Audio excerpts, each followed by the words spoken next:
What's up, folks? What's up, everybody? Cheers. Welcome to the weekend. How's everybody doing today? Yeah. We got quite a few people in chat already. We got Slapshot Roadhouse, we got Sugar Kitty, Thomas Anderson, Rusty, and Peter White, Josh Fritz. I gotta say it. I got hello, Mr. Anderson. And Josh Fritz. What's up, Josh? Did you just go like, hello, Mr. Anderson? Yeah, it's the whole Matrix thing. Gotcha. You didn't get low enough. It's like, hello, Mr. Anderson. Yeah, well, you gotta get the lip thing going. It's like, I don't have the baritone voice like that you get that pouty lip thing going. It's like when you go, like you're going to kiss somebody. It's like, hello, Mr. Anderson. All right. Anyways, now you're just being weird. Yeah, just being weird. Welcome to the weekend. I'm glad everybody's here. Do want to start off tonight and give my condolences. It's gonna be a little bit sad for a second. The shooting that happened in Georgia was senseless, and my thoughts and prayers go out to the people who passed away and who have been injured, and those that survived. I hope mentally they are all able to recover from that horrible ordeal. And Sean from Echoes in Eternity, his father passed away, so I want to send some thoughts and prayers his way. Yeah, that was earlier. I believe it was earlier in the week, but I can't even imagine. Yeah, prayers to him and his family. Yeah. Mike Brock, what's up, brother? So I've got to say, yesterday on my trip north, I had set up to meet with Josh Fritz, and we exchanged some samples. And I'll tell you what, he seemed like a really nice guy. We hung out in the McDonald's parking lot over there in Standish and talked for about 45 minutes. And it was really fun. And Josh, I want to thank you again for the samples. And I appreciated meeting you. And I hope we get a chance to meet up some more in the future. So, Jeff Castle, hey, buddy. Look, you chose the wrong location. Seriously, McDonald's, you know damn good and well you should have been in a Waffle House parking lot. I mean, come on. Yeah, well, we don't have Waffle Houses here. What? And it was once you hit Ohio, once you leave Ohio, you leave all Waffle Houses behind. No Huddle House? No Huddle House. Oh, no. Man. That's a travesty. Yeah, all the good food is south. Dang it. Oh, well. What about a Denny's? I mean, that would have been like the very next. So we have a Denny's.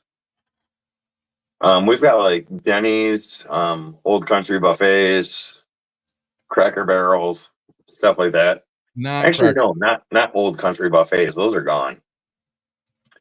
I think the closest we have would be a Denny's or a Cracker Barrel. But I hear the Cracker Barrels may be closing, so we'll see. Yeah, I thought I heard they were shutting down, cutting back on some stores. Yep. And Sugar Kitty mentioned IHOP. We have an IHOP. Yeah, but I mean that's not really. I mean, you don't really, meet me at the IHOP. No, it's meet me at the Waffle House because it's about to go down. I mean, I don't know. Oh, Dave. Doggone it. Thank you, sir.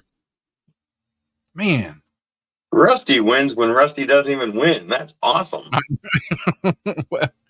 Well, I do whine about it enough. I mean, I will admit to that. Shred word. What is up, Shred? What's up, Shred? Good seeing you. Dang it. There was something I wanted Shred. He's probably already heard of him. We'll see if I can find it. Chained. Is it Chained Saint? No, what the heck was the name of it? See if I can find them. If you like 80s thrash metal, these group of teenagers out of South Florida, I think, are Chained Saint. Fredward, go check them out. They're on Spotify. I like it. I like it is old school 80s thrash metal sound. It's freaking kick ass. They're being produced by one of the members from Alice in Chains, I think it was. Don't quote me on that. I think that's right. And it's all, there's no digital anything. It's all old school type studio recording. It's not Armored Saint, Chained Saint. They're new. It's a bunch of damn teenagers, man, 17, 18-year-olds, but they're kicking ass, man. I really liked it. I mean, it put me back in the 80s. It was like I hear Slayer influence in there hard. Just it's good stuff. Chained Saint. Yeah, damn kids, they're doing good. They went through that rock school. Now they're going to come out rock stars. So, what's everybody in the chat drinking tonight? And if you didn't notice, hopefully it's working. We have a phone number scrolling to where if anybody wants to either join the stream, the link is pinned, or you can call in and Shred. You can call in and leave a like a dirty phone call. Like back to old school days, heavy breathing, that kind of thing. Kitty's drinking Spayburn 15. I am not drinking anything. I'm trying to cut back and dry out just a little bit. Mr. Anderson is drinking Rare Breed. Cool. Nice. I'm drinking a Health Aid Orange Creamsicle Kombucha. That's hardcore, Shred. And a mouthful. Yeah, and a mouthful. So I'm also not drinking tonight. I am trying to cut back myself. I did. What's that? I was going to say, this is a bourbon show and neither one of us are freaking drinking. Don't hold it against us, guys. Yeah, don't hold it against us. I drank enough today to get a couple videos ready and to do some sampling and some shorts. But I have kind of taken it upon myself to reel it back a little bit. I don't think you realize between drinking to drink, drinking because you want to drink, and then doing videos, doing shorts, it's like, man, oh man, 7 days a week I was drinking. Still want to put the videos out, so it's kind of a give and take. So I'm gonna try and take 1 day, 2 days a week to do up some videos, and then pull back the rest of the days. Yeah, Pecker House is in the house. Shred is on a dry week. Good, bud. No, I'm glad I'm not that we're not by ourselves. Well, that I'm not by myself because whatever. He's drinking, still doing videos. Triple berry sparkling water. Yeah, I think I might have a drink later tonight after Baker's. Dave, still living in the woods. What's up, brother? He's taking it easy tonight. Myself, nice. Thomas Anderson. I'll cut back after I'm dead. Well, I tell you what, let's be serious about this. Because I've just had a close friend, a friend. I wouldn't say there was close. Drinking is what killed him. And it will, it'll accumulate over time. It will. I've had that pointed out to me. Yep. Hey, Mr. Great Shot. We all need to think about it. Seriously, I hate to be Debbie Downer, but it is something you have to think about. This ain't no lightweight shit that we're sipping on. It will catch up with you. It's accumulative. And see, phone's ringing. Phone call. No, it was just telling me it was updated. Oh, okay. So, and here's the thing. This has kind of been on my mind and been on my heart excuse me, as a content creator, you know, I'm putting out videos, and whether it is or isn't, it's kind of influential on, buy this, buy that, drink this, drink that. And whether you go and buy stuff because of it or not, there's another flip side to that coin. And I think every once in a while it probably isn't good for views, subs may go down or might not go up. The important thing is just talking about the dry week, the cutting back, and on the flip side of, oh, drink this, drink that, this is lovely, that's lovely. I kind of look at it like the devil and the angel. You got the devil on one shoulder, angel on the other. The devil saying, go buy these bottles, drink, drink. And then the angel saying, you know what, you really need to slow down. And at some point in time, you do need to slow down a little Yeah, bit. I agree, Mr. Great Shot. Unfortunately, I have trouble, with moderation. As much as I try to deny it, I do. And, yeah, so, yeah, Yeah. but 1 week a month is not enough time for your liver to recover. It says that it will recover, but sometimes it takes 2 or 3 months, especially if you're drinking the hard stuff. Uh, so you gotta.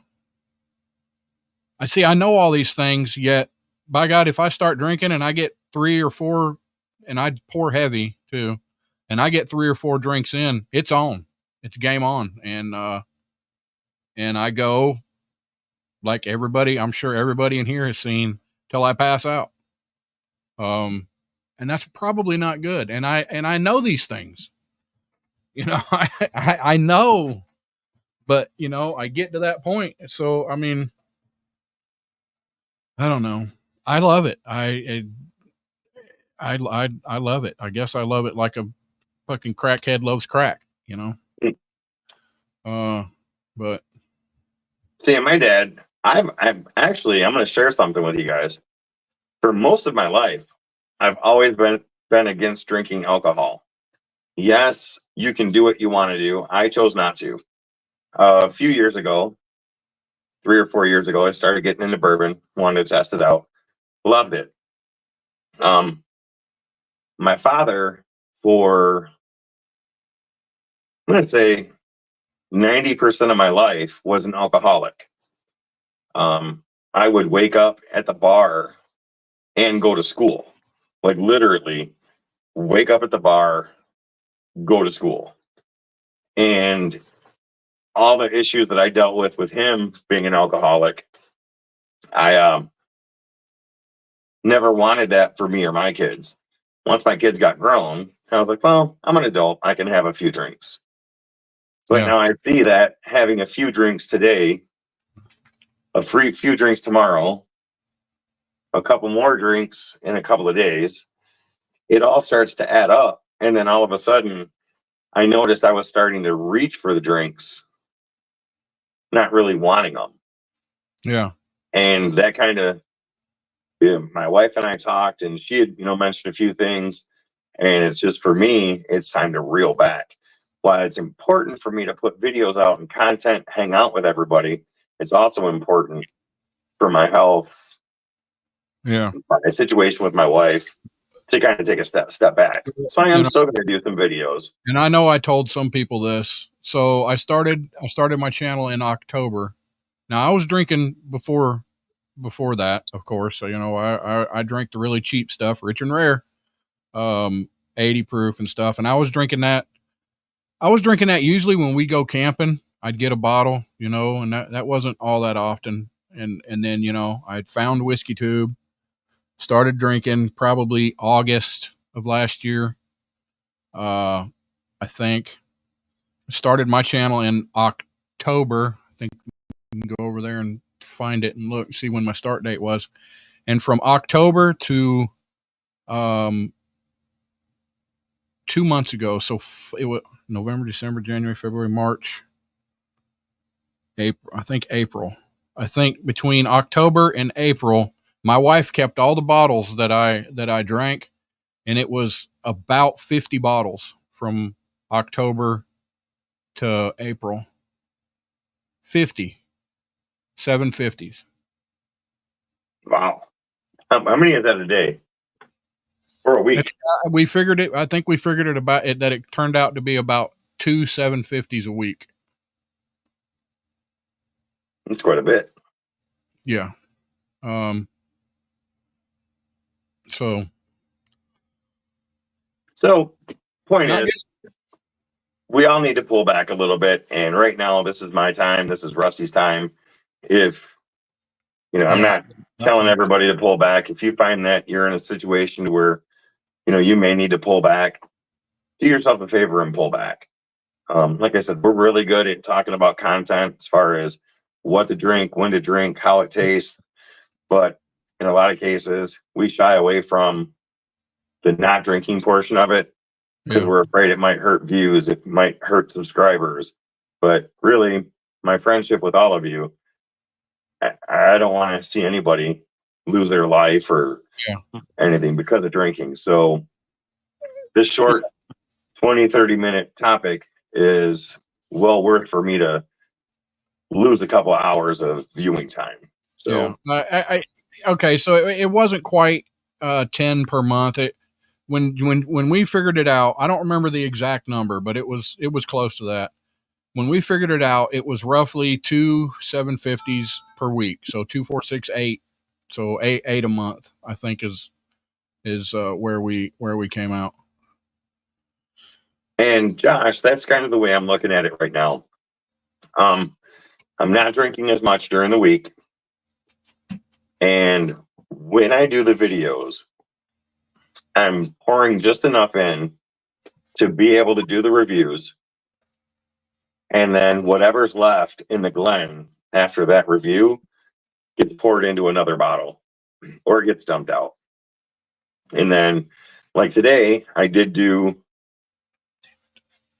4 different reviews throughout the day, but it was very small, minute pours, just enough to do the reviews. And now after that, I'll post the videos throughout the week. I'll be good for the week. Next weekend, I will do another batch of videos and then keep going. I'm not gonna keep drinking every day all week and using the videos as an excuse to drink when I can just take some time, knock a batch out, and then relax for the rest of the week. So yeah, I just got to do better. And, I was struggling with it, however many months back that I put out that I was struggling with it. And I did okay for a little while. And then I just started slowly, whatever, going a little more. Steven Scone, I've watched your videos. I think you need to figure out how to measure out a half an ounce because those aren't half-ounce pours. No, those are 1 ounce pours, man. Come on. Those are easy 1 ounce pours. Anyway, so and my wife also has somebody that she works with who is going through and they haven't drank in a few years, but they had already done the damage to themselves, so they're dealing with that now. So yeah, it's like the doctor said, it's cumulative. I mean, when you finally reach that point that you've done enough damage, there's no coming back. So all right, so let's say hi to everybody that's in chat. Steven Scone, what's up, man? Shredward, Peter White, John Kranz is jumping in there. Mr. Great Shot, Mr. Anderson, still living in the woods, a faithful supporter of Off Track Syndicate Patreon. Thank you, my friend, even though it's been a real shit show lately.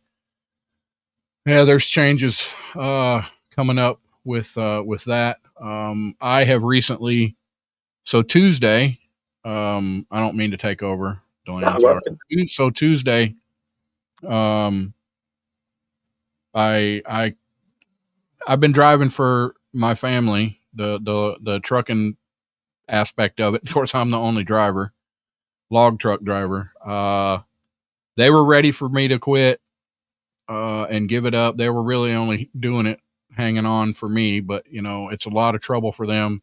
So I finally told them, I said, all right, I'm done.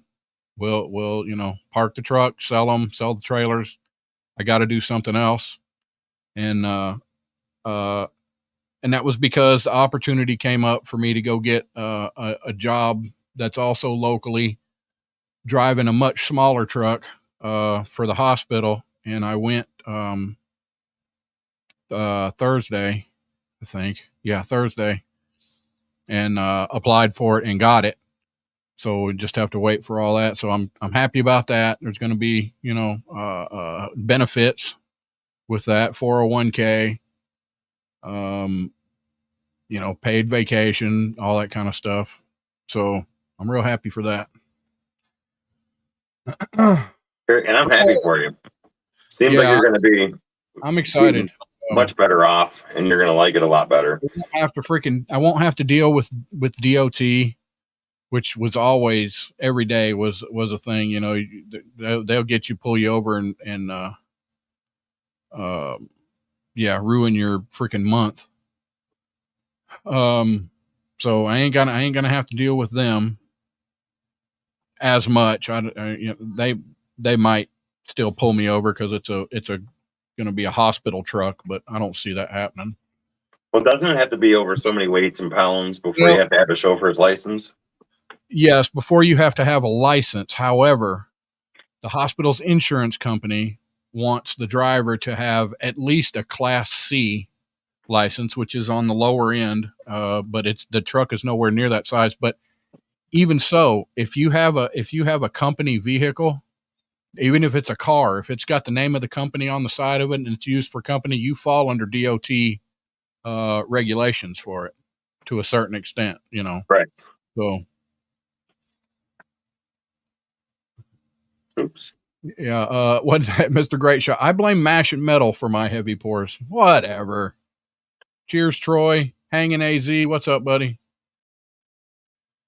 Pecker House says, wait, we get to blame people for the heavy pours? There you go. Yeah, the buying does become an addiction, hanging AZ. That's another thing. If I slow back, if I slow back on my drinking, then I'm gonna slow back on my buying. And really putting things into perspective, I mean, I've probably got a good amount of samples at home of stuff that I just don't have. Yeah. That I could probably not buy something for a month or so. But you're in the store, you see that bottle, you don't have it, you want to buy it, you get it, when you come home, you crack it. It's almost like a spinning record, just goes over and on repeat, on repeat, on repeat. Yeah. I've got a couple back there that I haven't cracked open, which is unusual, but yeah, I want to badly. And I may do it tonight, hanging with the bakers. Just a little. Yeah, right. So with that being said, if anybody would like to join us, the link's pinned. The phone number to Rusty is on the scroll. So you guys can either call in or join us on screen if you like. We'd love to have you. If not, it's just going to be me and Rusty mumbling through the rest of the night. I will say, Baker Drinks tonight at 9. So make sure you go check out Baker Drinks. And the Whiskey Shaman is throwing a birthday bash in about 6 minutes. Yep. He's doing the birthday thing. Yeah, his birthday was yesterday.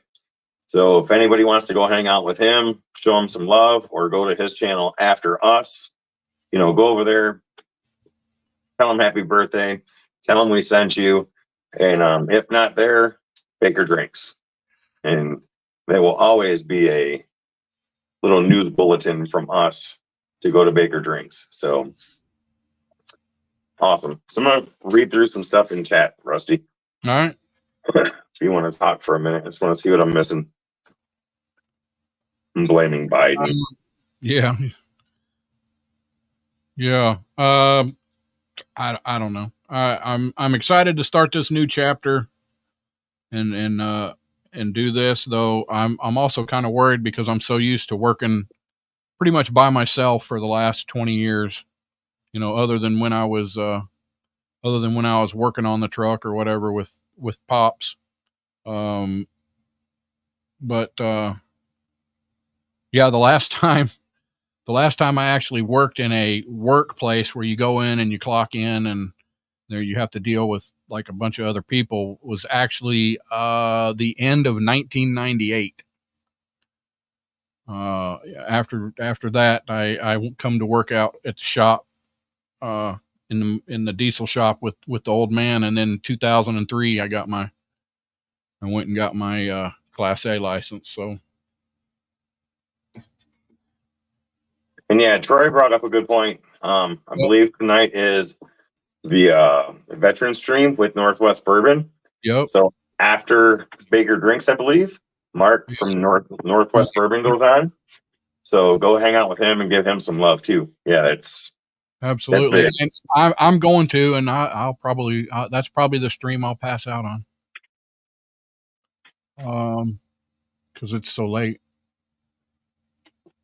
I will try and get on there, but yeah, that's well past my bedtime. And Yeah. I'm at the cottage, so I got another 5.5 hour ride home tomorrow. So I'll try and jump on for a little bit, but definitely show Mark some love. Yeah. Independent Joe's probably got one coming. I haven't looked. You know what? It's impossible. I don't know. I thought somebody said that he went last night, but then I seen him on with Whiskey or who was he on with? Was it? It wasn't Whiskey Uncensored. It was, or was it? I don't know. Yeah, there's so many freaking live shows. There's no way. Well, Joe changes nights too once in a while. So Right. Let me search and see if he's got anything. Yeah. So, you know, as far as I'm not exactly sure how my work schedule is going to be. But I know I'm going to be working weekends. It's either every other week. I'm thinking every other weekend. So I may, oh, he was out of last night. He is on at 10. Okay. He was out of power last night. Gotcha. All right.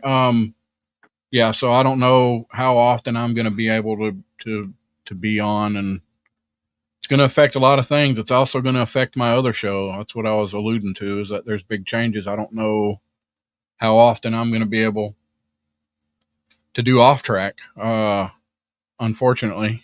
But you know, electricity and food come first. So, but we got a great group of people over there. Erica, if y'all haven't experienced off track, and Erica and the ladies that have decided to you know, jump on and help out, they're fun. Erica is crazy. Erica's very smart. She's very intelligent. Oh yeah. And she very much can be a smart ass. Absolutely. Smart ass. So absolutely. Her alone is a reason to jump over and check out off track, because I think she brings a lot to the channel. Oh yeah.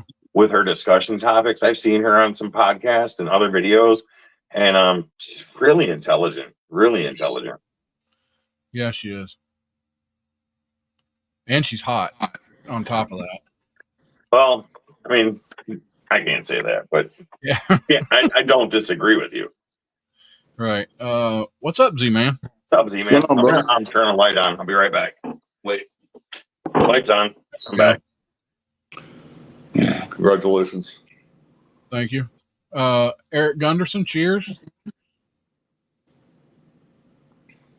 And Eric, I don't know if you've seen my message last night. Yes, I did get a chance to meet Josh, and it was a lot of fun. We exchanged some samples, talked for about 45 minutes, and it was a good time. I think he's a great guy. It was really a good time. Weird standing in the middle of a McDonald's parking lot, but hey, you know, Yeah. we don't have a Waffle House in our area, but it was good because in the middle of the conversation, I'm in shorts and a t-shirt, and it's probably 50 degrees, and it's a little windy, rain's coming in, and all of a sudden I had to pee. So like mid conversation, I told Josh, I'm like, look, dude, I gotta pee. And I started running into the McDonald's because I had to go. John Kranz, look at this sausage fest. Yeah, but kielbasa right here, buddy. Just saying. Yeah. Might have some breakfast sausages everywhere else, but kielbasa right here. He's got a It's lot not of what Judy says. Well, we don't pay attention to what Judy says. I do because I think she's a little more truthful. And don't forget, she's got my phone number, so we text back and forth. And I can say that because she's sleeping. So, Gotcha. Miss Stacy stopping in. What's up? 4-Leaf Whiskey. Oh, Stacy. Sure, So Stacey. Stacy. Some Irish whiskey royalty decided to slum it down. Yes, and Stacy, I'm not sure how you feel about Redbreast, but Josh gave me 4 or 5 samples of some Redbreast cast strength and the Lestal, I believe. And I did try a little bit of them last night, just a couple. And they were really good. They were really good. I have not had Redbreast 12 yet. I keep seeing it, and I just like, I don't know. And I hear everybody talking about it, but it must be. Have you had the LaSalle? The only thing that I've had real Scotch wise is that. Not Scotch, brother. It's Irish. Oh, I mean, well, no, I've had Tullamore Dew, which was okay. I've had the what's the frog one? The Frog? Natterjack. Natterjack. Cast strength. Freaking man, that's good stuff. I liked it. That Redbreast. If you can't afford the 12, the LaSalle, you can get it at a cheaper price, and it's delicious. Okay. That's just a good tasting Irish whiskey. Oh. I bought a bottle of that, and I tore through it at a friend's house one night. Nice. So most of those are they're like $60 a bottle. Sugar Kitty and I were with Baker's talking about different scotches and stuff. And I think Redbreast adds coloring. Not 100% sure on that. Yeah, I don't know about that. Yeah.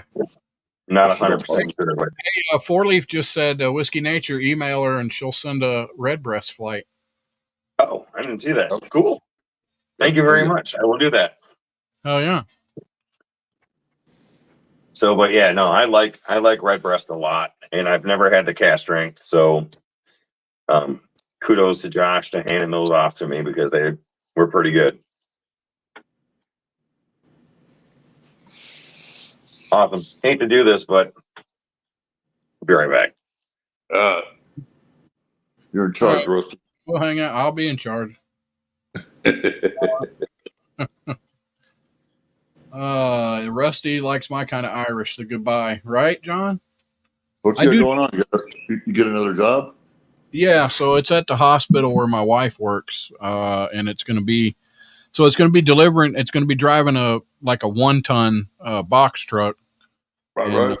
It's going to be delivering between the hospitals in the system. So you have like main hospital, and then you got like satellite hospitals, and they make the food and deliver it to the patients at the other hospitals as well. So I'll be doing that, and then like just odd and end supplies and stuff when I leave out. They'll have were you working with your dad as a mechanic, or? Yeah, I was. Well, I did continually work when he needed me, but after I started driving, it was his truck, and when there was anything that had to be done to the truck, then of course, we would do it. But Right. yeah, Dad. I mean, it was all Dad. It was just, I can turn wrenches, and it's like, hey, take that wheel off, or do those brakes, or pull that transmission. I can do all that, but I can adjust the valves and that kind of stuff. But Where to start? Where to stop? it's him. He's the master mechanic. I just turn wrenches. Does the hospital give you any kind of retirement? Yes. Yeah. So they have retirement and There you go. paid vacation and all that. So I was a mechanic in the 80s. yeah. And then I was going through college, and I got kind of tired of college, and then I got the job I got now, and there was retirement, and I'm like, well, shit. Yeah. And I was making more money, and after I had 10 years in, I got hooked up with the girl I'm with now, and I said, I want to quit that fucking place, and she said, don't you dare. You need a retirement from somewhere, so just stick it out another 10 years, then retire. Right. So I stuck it out another 14 years. There you And go. I retired, and as soon as you retire, you start getting paid. So Nice. that's how I survive. And then I'm working another job with a different retirement. So when I retire from that, then I'll get 2 retirements. Oh yeah. Yep. And she keeps telling me, when you want to quit, quit. And Oh, she Josh. retired. She Josh, retired. Rusty's running narcotics legally. Whatever. No. Yes, Josh, I did. I have pulled a tranny. Okay, I've pulled a few of them. I'm not afraid to say it.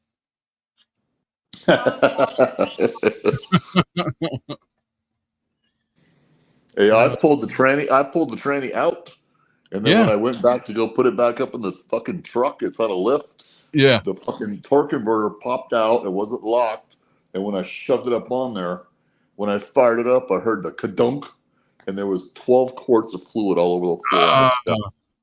Oh, my buddy's like, you know what just happened, don't you? And I'm like, yeah, I know. And he goes, go get another transmission. I'm like, yeah. Shit happens. Yes, sir. So, Stacy, if you're still here, I thought about this a second ago. Did you see Michigan got their butts handed to them today? Who were they playing? Who were they playing? The Texas Longhorns. Yeah, that is fun. I forgot the final score, but it was like a lot to almost nothing. It was funny. Yeah, some of those games are like high school fucking games. Yeah. Once they start whipping your ass, they just keep going. Sugar Kitty said yes. Red breast is listed as with coloring. Oh, okay. Yeah, I still like it. I still like it. I got a regular Dalmore, the 12-year, and I like it. 31 to 12. That's a Scotch. That's not Irish. Yeah, it's Irish. John Cranes is in the house. What's up, guys? What's up, John? What's up, What's on, brother? Yeah, freaking Notre Dame was ranked 5, and they lost at home today, too. To who? Northern Illinois. What the fuck is that? Northern Illinois. Yep. Yeah, Northern Illinois had their second string high school players out there, and they beat them. Yeah, we'll kick some ass, boys. I'm waiting for the Lions to come out tomorrow night with a W. That'll be a good game. You know, they're playing Stafford again. They're playing the Rams. It's always a good game. It's hard to say. If Stafford is the Stafford that Stafford can be, You never know. Then they're going to win. But I think the Lions have a lot going for them this year, and I think they can take them again. I really do. Yeah, I watched a really ugly game last night. Oh, Which one was that? Packers Eagles. Oh, Packers lost, right? Yeah, by 5, and then Jordan Love got hurt on the last play, and he's They said 3 to 6 weeks. Oh, that's Mm. So at least he's coming. He didn't blow out the knee, but he sprained the ligaments. They said 3 to 6. Oh wow. Yeah, that's So- gonna hurt for them. They only have one division game until November. So they pretty much got bottom end teams for the next few weeks. So hopefully they can pull a few out. Gotcha. So did Ohio play today and did they win? Ohio State, I think they're just starting. I know Michigan State's starting or just started too. I was gonna No, Yeah, Michigan that- State played earlier. They played an early game. no, They Michigan should be played just about early. over. Yeah, Michigan State played Maryland too. I thought that was early. Let me check. I thought they came on at 7. Well, maybe not.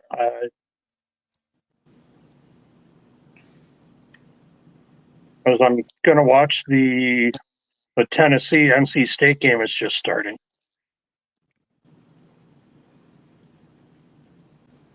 Maybe I missed it.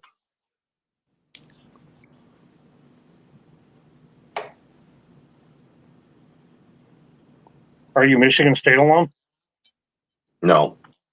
Okay. So I explained this last week, I think it was. When Michigan or Michigan State play, I root for both. Okay. But I love when Michigan gets their butt whipped because they're a little bit on the arrogant side, and I really don't think they're as good as they are. And I think last year was a fluke. So that's not Hey, going to David go over Barry. well. Go Big Orange, David Bass. He's a Vols fan too. Those are my gotcha. two Cool. teams, Wisconsin and Tennessee. Those are my 2 teams. So, but if it comes down to Michigan and Michigan State playing together, then I will always root for Michigan State because I want to see Michigan State beat Michigan. I always like to see Michigan lose. But Yep. even though Wisconsin's going to get their asses kicked, because Alabama comes to Madison next week.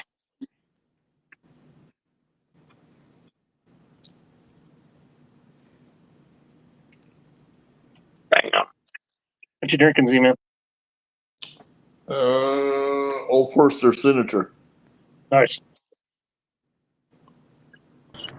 I got So, it. Wow. it's in the house. Hey, Jonathan. Up from the car. How we doing? Pretty good. How you doing, Jonathan?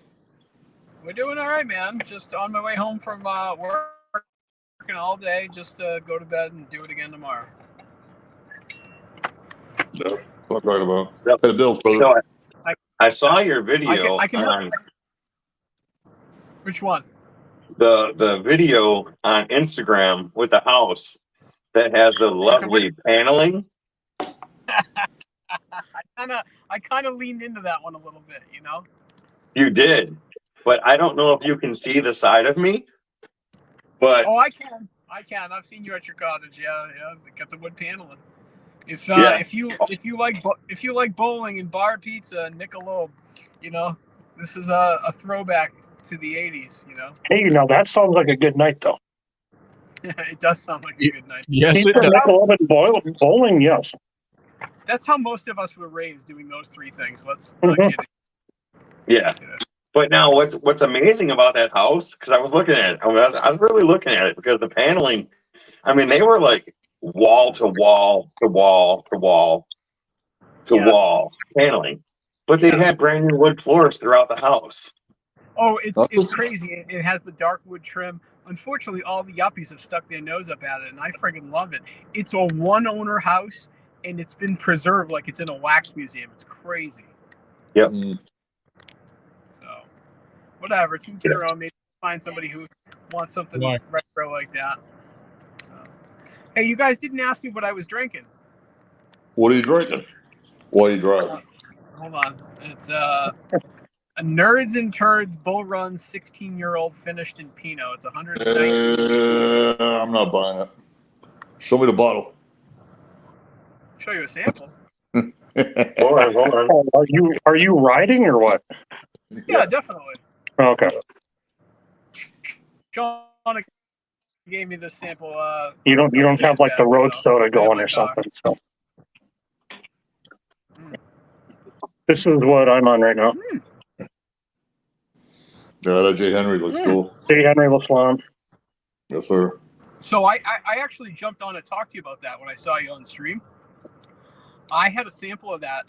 I tasted last night. Darrell gave it to me, and I was not in love with it. Okay. What proof is it, John? Let's see. This is the 23 batch, so 56.7. Okay.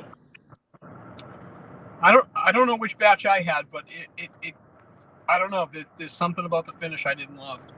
I never heard anything bad about it. Yeah. So, They have one called the Bellefontaine too, which is a cognac finish. Yeah. Which most of these were done by Nancy Fraley too. Oh, really? Cognac, I'm interested in. Those bottles you can still get on Sealbox, I think. Well, they're on the shelf here too, but this is Wisconsin, so. Gotcha. Yeah. I'm going to tell you, my hand on the good book. Yesterday, after that pour, I had a little spot of ECBP, and that didn't hit right either. So my palate could have just been off from some reason last night. Mhm. So I didn't throw it away. I'm gonna go back and drink it. Okay.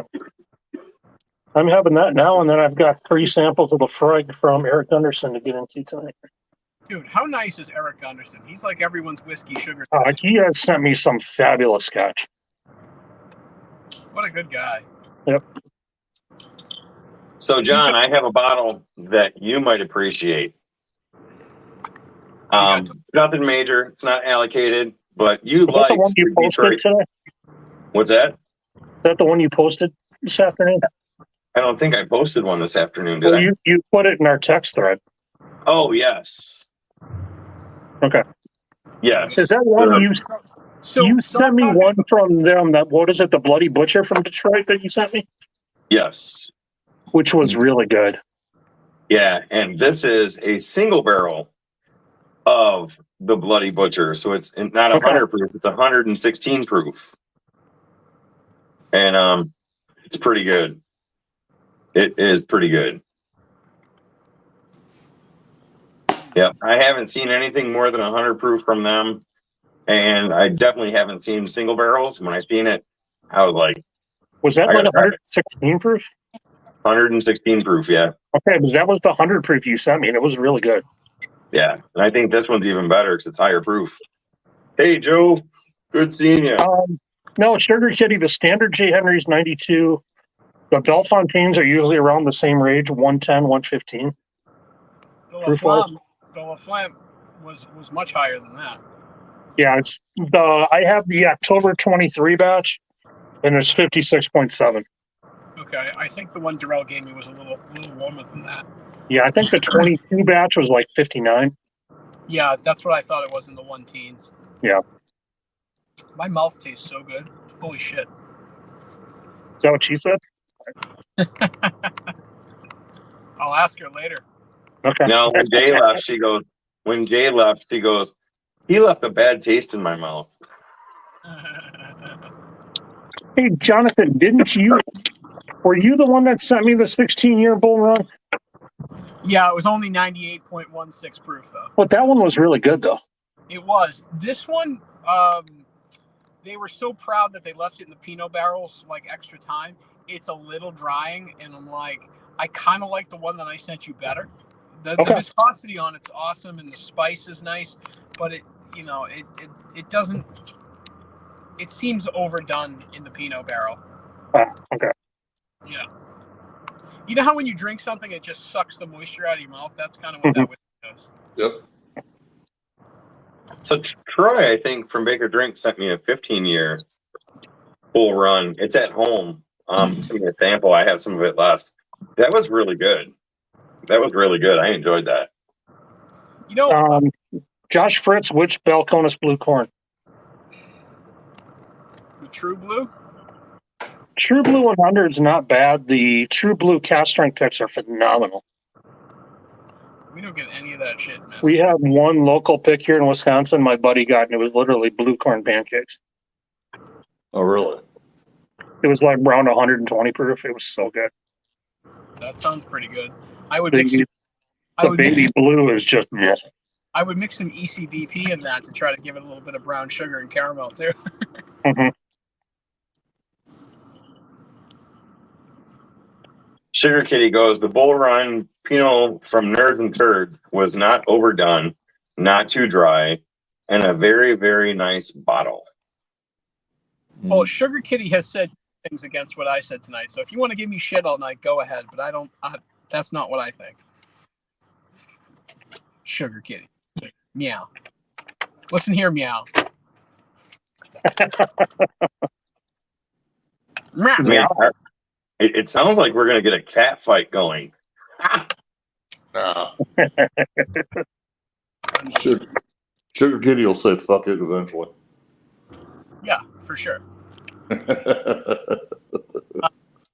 Yeah, Let's not treat Sugar Kitty too bad because he knows his stuff. You say Bernard. There you go. remember, it's your whiskey, how you drink it, how you like it. Yep. Sorry, I had to swear. Yeah. I wish we got some of that stuff here in Mass. I'm gonna share some links while you guys are talking. I did order a bottle of that Backbone that Hello Again Whiskey Friends and stuff had. It was the 8+ year pick. I did get that. Darrell placed an order and he threw my bottle in there, so we got free shipping. What was the name of the pit? I don't remember. Oh, they were talking about it last night. Yeah. Yeah, Ben was talking about him last night. Yeah, Sticky Icky, and there was another one. I think Ben's responsible for some of that. Him, Drifting Drams, and Dan and Hello Yes. Again. Yeah, Drifting Drams, because Sticky Icky was. Ethan got the whiskey all over himself when he tried to punch the barrel and get a drink out of it. That's why they called it Sticky Icky. Oh yeah, I saw it. Because it's spilled all over him. I saw it. Yes. Yeah.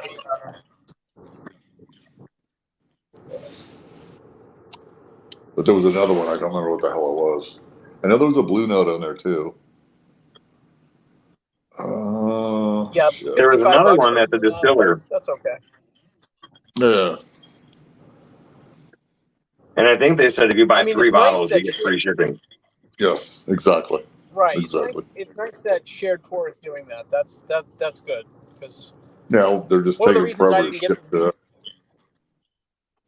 I didn't get the Nerds and Turds pick because the shipping for one bottle was $20. So I was like, yeah, right. Yeah, but that's normal, you know. Yeah, I mean, I need to order multiple bottles. I mean, I think the next bottle I'm going to buy is when I get down to the Bardstown Blitz. I'm going to look for the new Discovery. Well, if you order 2 bottles and you're paying the same price for shipping, that's a good deal. Yeah. See, and kind of the way I'm looking at it, if I'm buying a bottle I couldn't generally get in my area, maybe the $20 is worth it. But I mean, if it's something that occasionally comes to my area that's not allocated, I'll wait. I'll save the $20. Same. But Delin, we're not getting Bull Run, in Massachusetts. We just don't get that. And, that's why I picked one up when I was in Maryland, because I was like, I want to try this and enjoy it and let it open up. And right. We don't get Backbone here. I've seen one bottle of Backbone, and it was a shelf for around 90 proof, 94 proof, once in Massachusetts. We don't get them here, and we don't get them in Rhode Island either. So, I'm interested. And it's nice on Whiskey Tube once in a while to buy a pick that everyone else has, so you can kind of just share it and, Don't do it. Yep. Don't. Okay. Rusty, I didn't even get to say hi to you. What's up, brother? Hey, how are you? I'm hanging out. Yeah, Kind of I've been drying out for the past week and a half ish. Feeling better? Yeah. Oh yeah. You know, I gotta. It's always good when you know when to take a break. Yeah, I do. Yeah, Rusty, you got to regulate once in a while. Your body needs a break. Mine too. yeah. This habit we have, this thing, is you know, it's very damaging on us in the long term. So it's good to, you know, walk it off. Give yourself some space when you need it. Yep, I get caught up. I find myself getting caught I up, went to- you know, hanging out with everybody, and I feel like, you know, damn it, I'm missing out if I'm not drinking with everybody. And there's a different show on, damn near every night, and I was like, I gotta. Every night you drink with 2 or 3 shows a night. Yeah, so you know, I gotta back off on that. You got to have boundaries with yourself, and that's fair. You guys don't see me every night, and I came on last night after working 13 hours, literally for 30 minutes, and then killed it. You know. And Yeah. There are times where that's a difficult thing, and I appreciate you sharing that for sure. And I even got to the point, like with Todd and Andy's stream, if I'm just in a chat, I'm not even drinking. And if I'm not on screen. You were saying that, and I think that,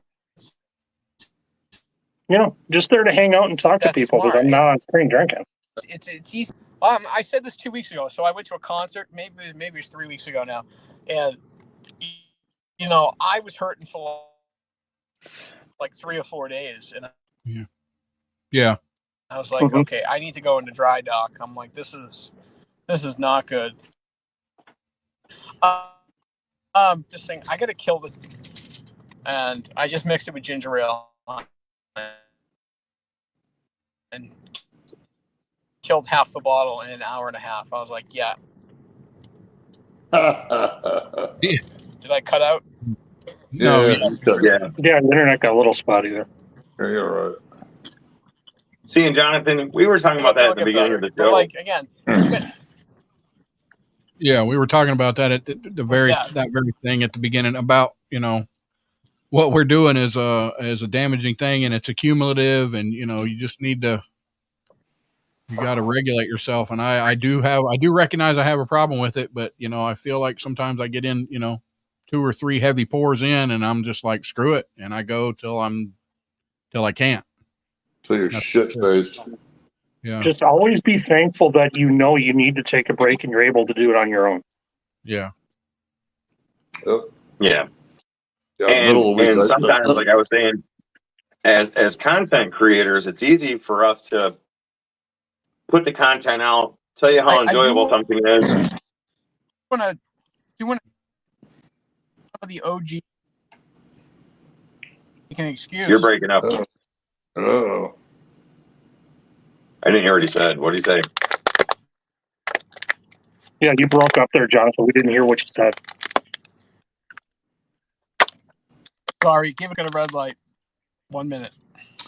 Lady Red Light. Da-da-da-da. Oh, that song. All right, I should be good now. All right. R.I.P. Jack Russell.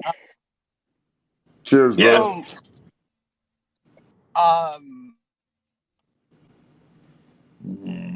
Rusty, I just wanted to say, like, one of the OG whiskey tubers was Whiskey Vault and Whiskey Tribe. Do you know those guys from Texas? Yeah.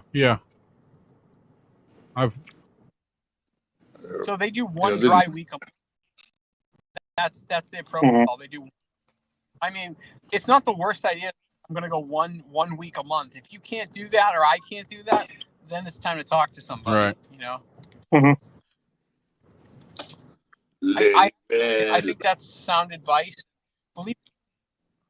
Believe it or not, I've tried to go a week without drinking, and it's like not impossible, but it's really difficult. It's wild. Yeah. No, it's not bad, but I would be. I think I'd hope I'd be the first person to be scared shitless and run for help if I needed it. Yeah.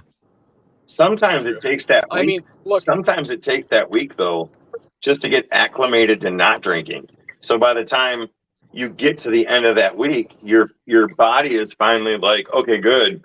You know, I'm not looking for it. I'm not needing it. But now let's drink again. So sometimes yeah. I don't. I see that.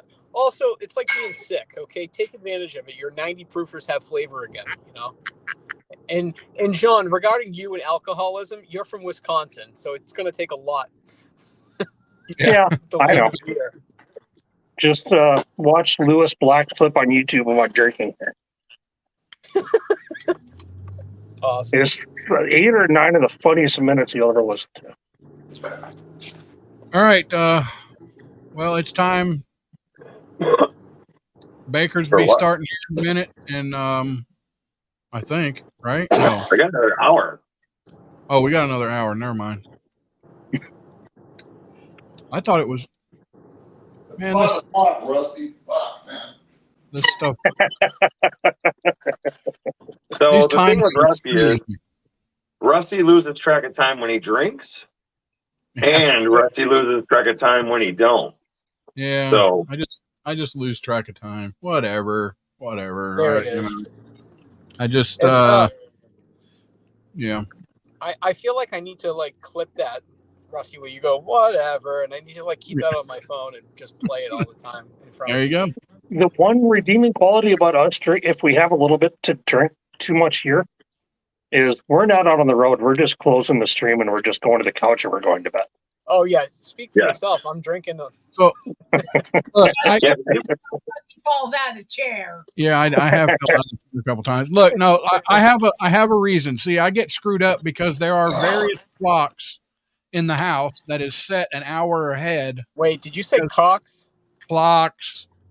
he Because did. my He wife. said there are various cocks throughout the house that he can go I grab mean, this is anytime. Alabama, so you never know. Yeah. My wife works in Georgia, so she has to stay on Georgia. We call it Georgia time, which is Eastern time. We're right on the line, so there are different clocks set to different time zones in the house, and I get confused sometimes. And I look, and I'm like, "Oh God, it's 8 o'clock, and it's only 7 It's o'clock." 5 o'clock in Arizona, Rusty. So an hour. I thought she was sleeping, so I better watch out for the yardstick now. Yeah, well, yeah, she's awake now. Quite wait. Yeah, she had her nice little 3-hour nap. I did She not. needs to beat you. And I want to say hi to Matt from Whiskey Wisdom. He jumped in. So if you're still here, hi Matt. Glad you're here. There it is. There it is. Poke him harder. Poke him. Ooh, Damn yeah, harder. Poke him harder. No. Yes. Yes. Pokemon. It's a slow Saturday. We want blood No. Poke him where he likes it. in his butt.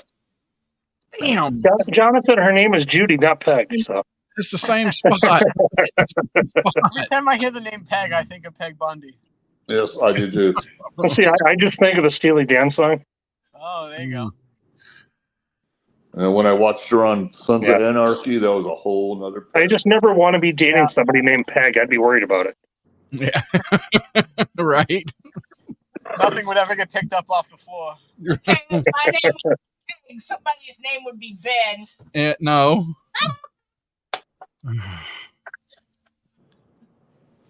No, Rusty Josh. doesn't know what a safe word is. I do. What? Poke me more? Yeah.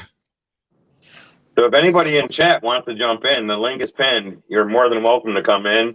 And Absolutely. we've got the phone number scrolling. Yeah. So if you guys want to call in on the phone number.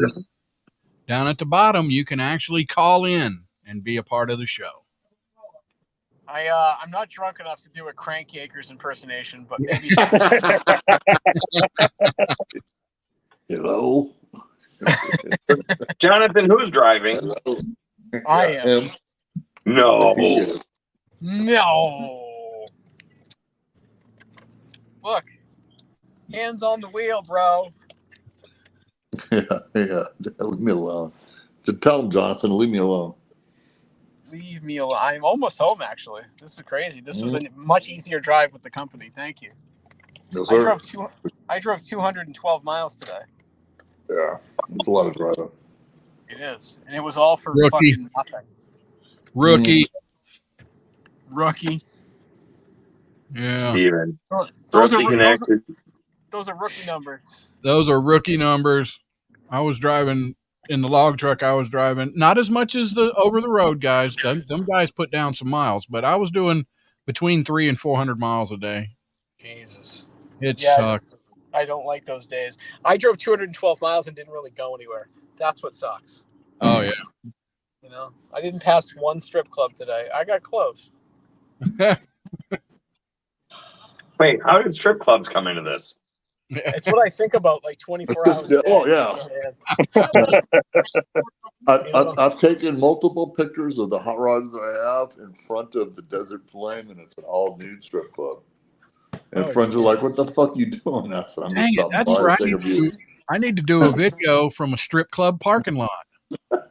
There you go. There you go. Oh, yeah, they Look, asked me the like, fucking brain trust is working. I love it. My God. No, Rusty, I think you need to do one step further.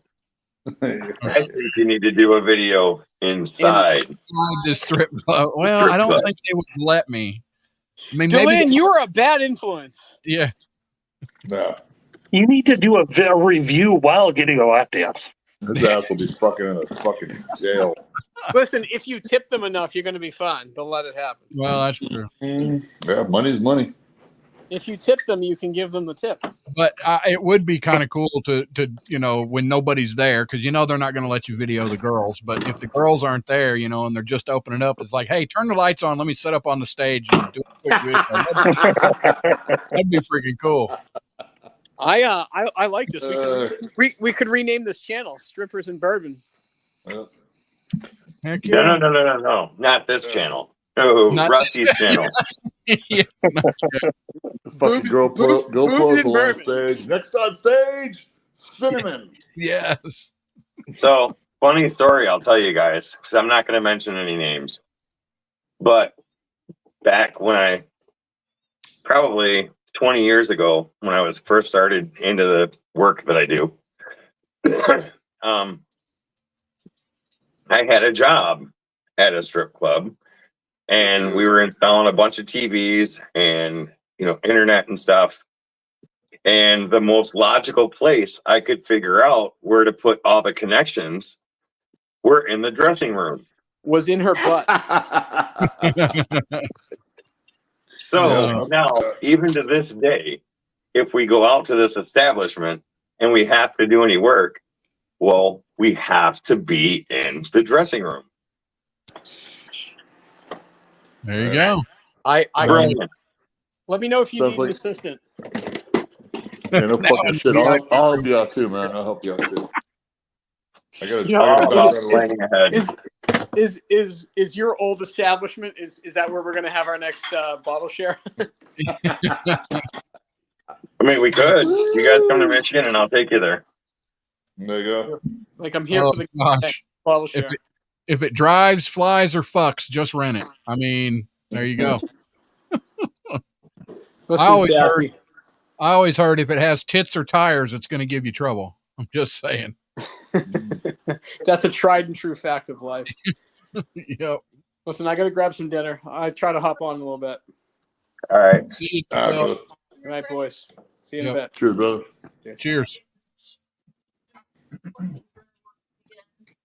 So with that being said, Baker Drinks will be coming on in a little bit, about 50 minutes.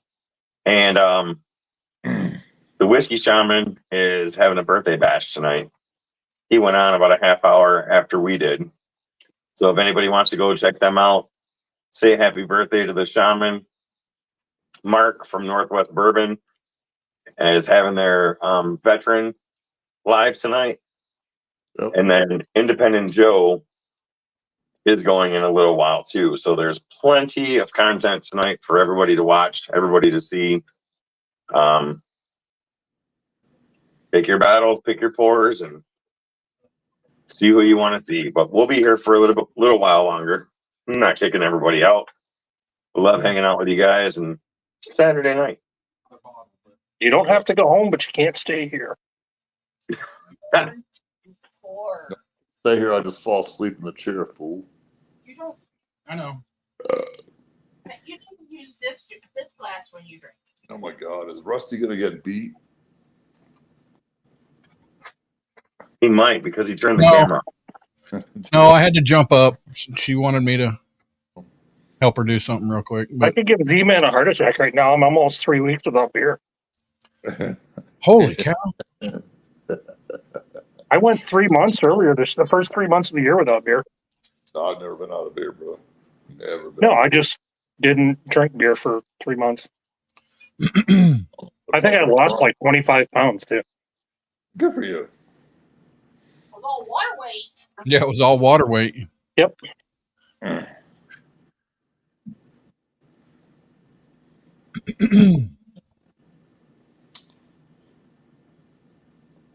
wish I could snap a picture of this thing. Z-Man just picked up my Slack. That's all.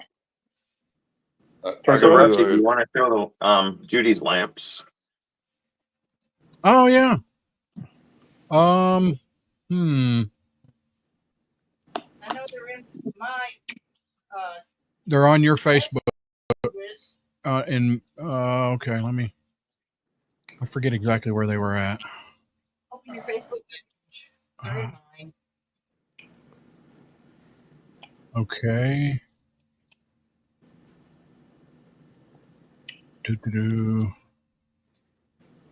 Okay. There we go. All right. So here is there it is. So here's the Jack Daniel's single barrel proof she made into lamps. Pair them, and then It's not showing. well, I think you have to allow it. Yeah, you have to allow it down at the bottom. Oh, my bad.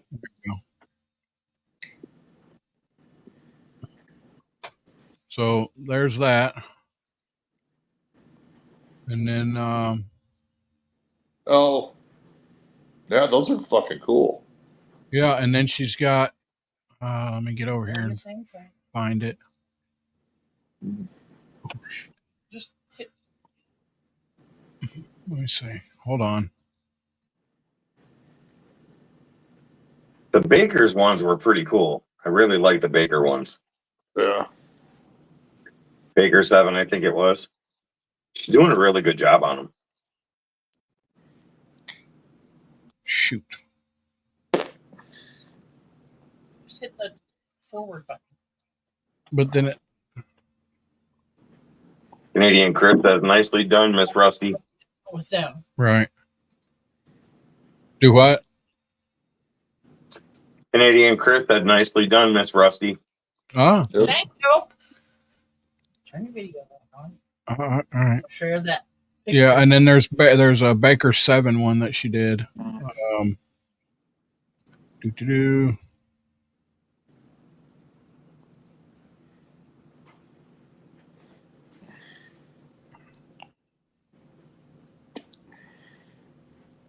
Now, what's unique about this one? I love the lampshades, but Rusty's standing behind them to block out the background, but his arms looks like there's legs standing by him. Put it back. No, it was because my green screen, when we stuck the bottles up there, the bottles were disappearing. And so we had to put something behind it. And I was like, well, shit, let's just hurry up and do it. I'll stand behind it. And, Here. Oh, and then she's made this one. These are going to be desktop size. So these are tiny ones. 375. That's a single barrel select. So they're really small. So those will go perfect on somebody's desk if they have like, And they can all be yours for $299. Oh no, they're not that expensive. But today only, we will be willing to knock $200 off and sell them a pair for $99 plus shipping. Not it. No, she wants $50 for the pair for the Jack Daniels plus whatever shipping would be. Yeah, not bad. I think I can do. So, like I said, $299. Yeah, You said $249 to me, there you go. and then the rest to Yep. Judy.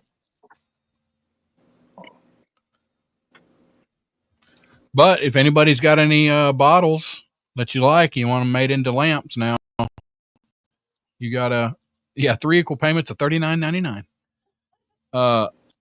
If you got some nice But wait, bottles, there's more. but now you have to consider if it's a thin bottle like a 1792, they're too tippy. Even if you weight them down, when you put the lampshade and stuff on top, Fucking they Eagle tip Rare over. bottle would go over like a Yeah, Eagle Rare is too small. It'd go over if somebody'd have to make a base for it or whatever to keep it from tipping over. But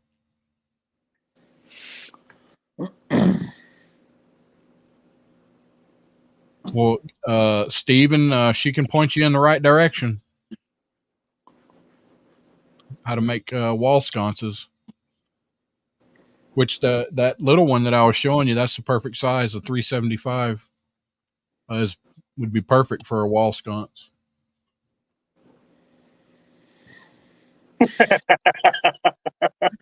There you go, Kitty. or you can do it like this. Yeah, you can do hanging. She was looking at doing a hanging. It's not as pretty, but that's a smooth ambler.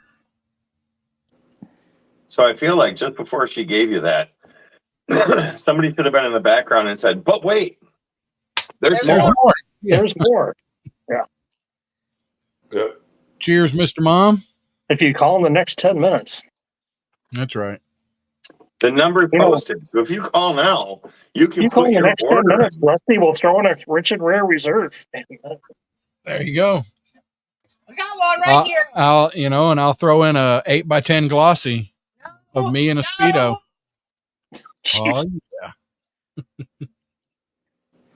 My God, that's horrible. That is horrible. Rusty just going to Photoshop his face on around Jeremy or something. yes, the bottom is cut out of the hanging one. Steve. I kind of feel like I need to do some photo editing. Get a picture of Rusty, put his head on like some chick in a thong.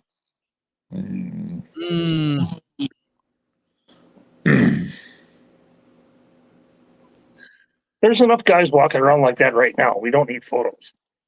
Right. Yeah. For only $100, we won't send you a glossy photo. Exactly. You think him Cokes are cold? I need a Coke. Sugar Kitty's awesome. He's funny. Oh yeah. He is funny. I need a Coke or some Coke, one or the other. What kind of Coke? I've got Coke Zero sitting here, but Yeah, that's my the favorite. official sports beverage of T1090.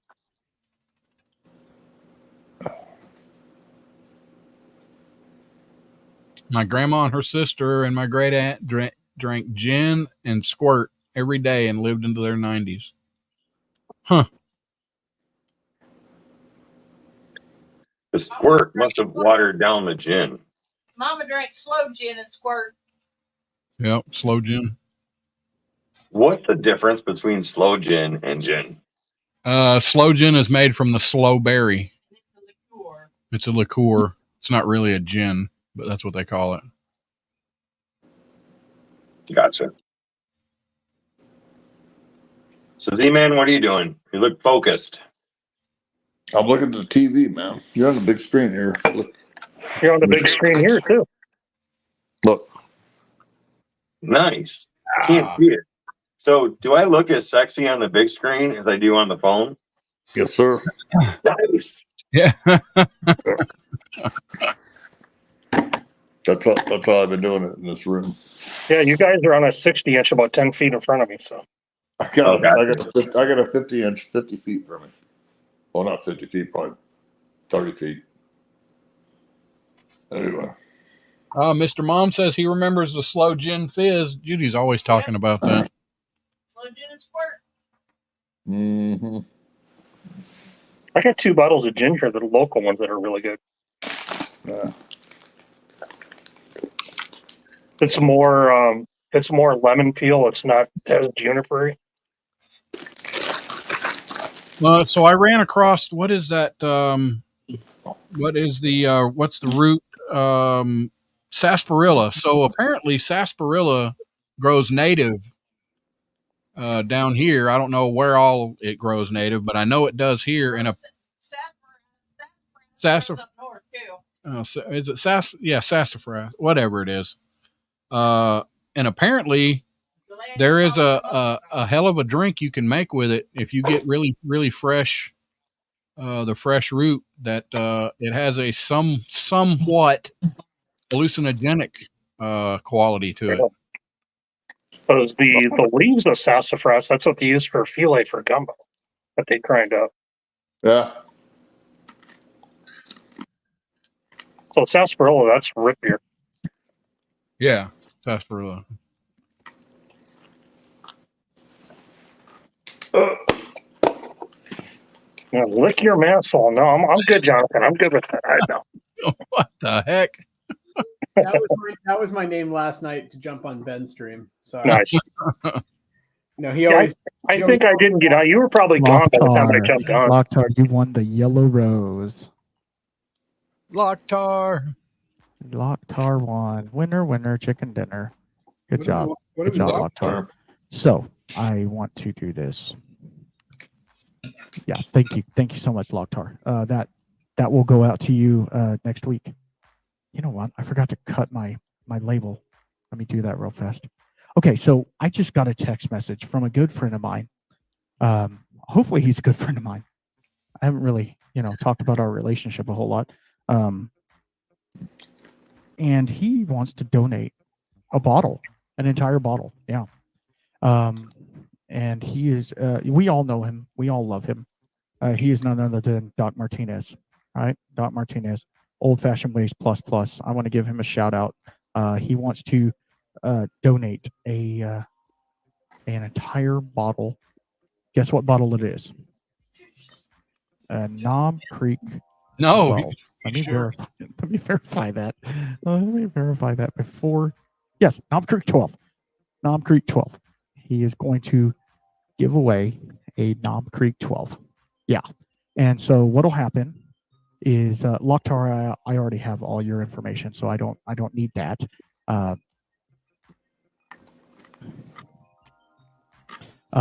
Yeah. So yeah. All right. Should I keep sharing it, or should I turn it off? Turn it off. Cheers, William. William Hall, cheers, sir. Cheers, William Hall.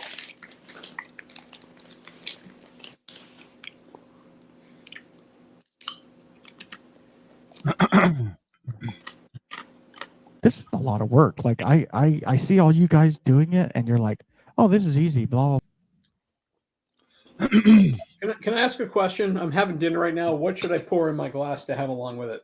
What are you eating? It's like chicken, vegetables. Something light. I would say Rich and Rare Reserve. Funny guy. Yeah. All right. I'm not listening to you ever now. Good job. Jonathan, Richard just Rare. go right here. Tire Fire. That Tiger Fire wasn't that bad. I'm really tempted to get a bottle of Tire Fire. And when I was going to put Dickel in my Blanton's bottle when it's empty, maybe I'll put Tire Fire in it. And share it with everybody. Here, you want to try Blanton's? Here you go. Take Tire Fire and fucking put in a Blanton's bottle and share everybody. That's the best way to get it. No. Mix Tire Fire with Fireball. There you go. That's why Z-Man, if I put it in an empty Blanton's bottle, people will never chase Blanton's again. That's what it tastes like? No, fuck that. It's delicious. I was thinking about doing it with Dickel originally. But So, Mr. Great Shot sent me some of that Tire Fire. And while it wasn't the best, it wasn't really the worst. I hate to say it, but I kind of liked it. Not a lot, but I wouldn't turn it down-ish. What was the worst whiskey you've ever had? Tire Fire. Tire Fire. Yeah. Yeah, I got I got a sample of it, and it literally tasted like melted plastic to me. Mm, Sounds like going out to the diesel shop to me. Yeah, it was not good. What are some other memorably bad whiskeys? I had Michter's American. I drank halfway through the bottle. It was delicious. And when I got halfway to the bottle, it tastes like fucking hot garbage. And I it like that bottle. was a drain pour, man. I'm not drinking. Dude, I like the bottle, but I finished the bottle at a bar, so I don't know how long it was open. I want to say anything that was sourced from Dickel that I've tried has just been terrible. No. Well, I've had a couple of Dickel 15-year picks that were like 104 proof. Those were great. Hey, cheers, Anthony. Mine was Stranahan's, the blue label single malt aged in Salabra or whatever the hell it was called barrels. I drain poured it. Oh, there was one Wisconsin distillery that is now out of business, thank God. But they bottled a 100 proof white whiskey, so never touched a barrel basically. And it literally was formaldehyde. I'm trying to think. But that was when I was first into whiskey like 15 years ago. It I know sounds in like the past there's been a few things that I've drain poured, but not very many. No, I've gotten rid of those bottles basically over the years. John, do you remember that Colorado bourbon, the one that Irene picked? Yeah. I didn't end up liking that. I think I bought that because I was trashed. Did you send me a sample of that one? I definitely did. I blended half that bottle with Widow Jane 10. Okay. So bad. I'm just looking at bottles that came from you here. Mm. So I've got some empty ones. It was called Fireside. Okay, yeah. You should be expecting an empty bottle soon. Where'd the We're link go? now on to a sample of Lafroy, thanks to Eric Gunderson. oh, message you.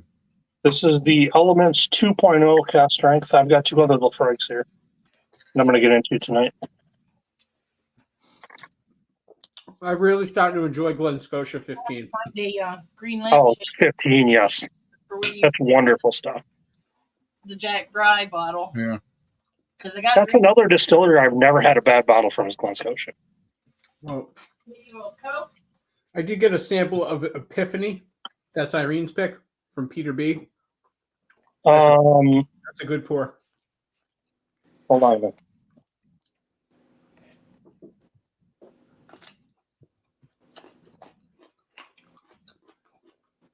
Where did Deland go to take a dump? Oh, yeah, I don't know, man. Yeah, I think so. Rusty's in fucking charge. Oh, this one, Jonathan? God, we're all going to hell in a handbasket. This is the Epiphany. Yeah. I got the Rusty's- bottle from Ben. This is freaking amazing. Rusty, what do we do next, Oh bro? my God. Who does she get her hands on Glen Scotia picks? I don't know, but if Ben says if he goes back up there, if there's any left, I'd like another one of that. It's just so good. Oh, I can. She flies out there. Crazy. She was in Australia. Yeah. She was in Europe. John, do you really, really want one of those bottles? Yeah, well, I mean, I just got this a few weeks ago. I'm, John, 3/4. Darrell has a friend who's a store owner somewhere else that lives like 8 minutes from Canterbury Liquors. Okay. And I'm also seeing Darrell next Friday, so he can grab it. One of my favorite blended scotches right now is the Compass Box Glasgow, but her sherry cask is freaking amazing. That's relatively a cheap bottle. Yeah, Ben said there's more there. He's like, you're going to want 2 or 3 more of these, right? I'm like, that's my daily blend. Yeah, And this one in the sherry cask is insane. You mixed that last time I saw you. Yep, I mix it with ginger ale. It's freaking insane. Hey, I John, used hold to- that up.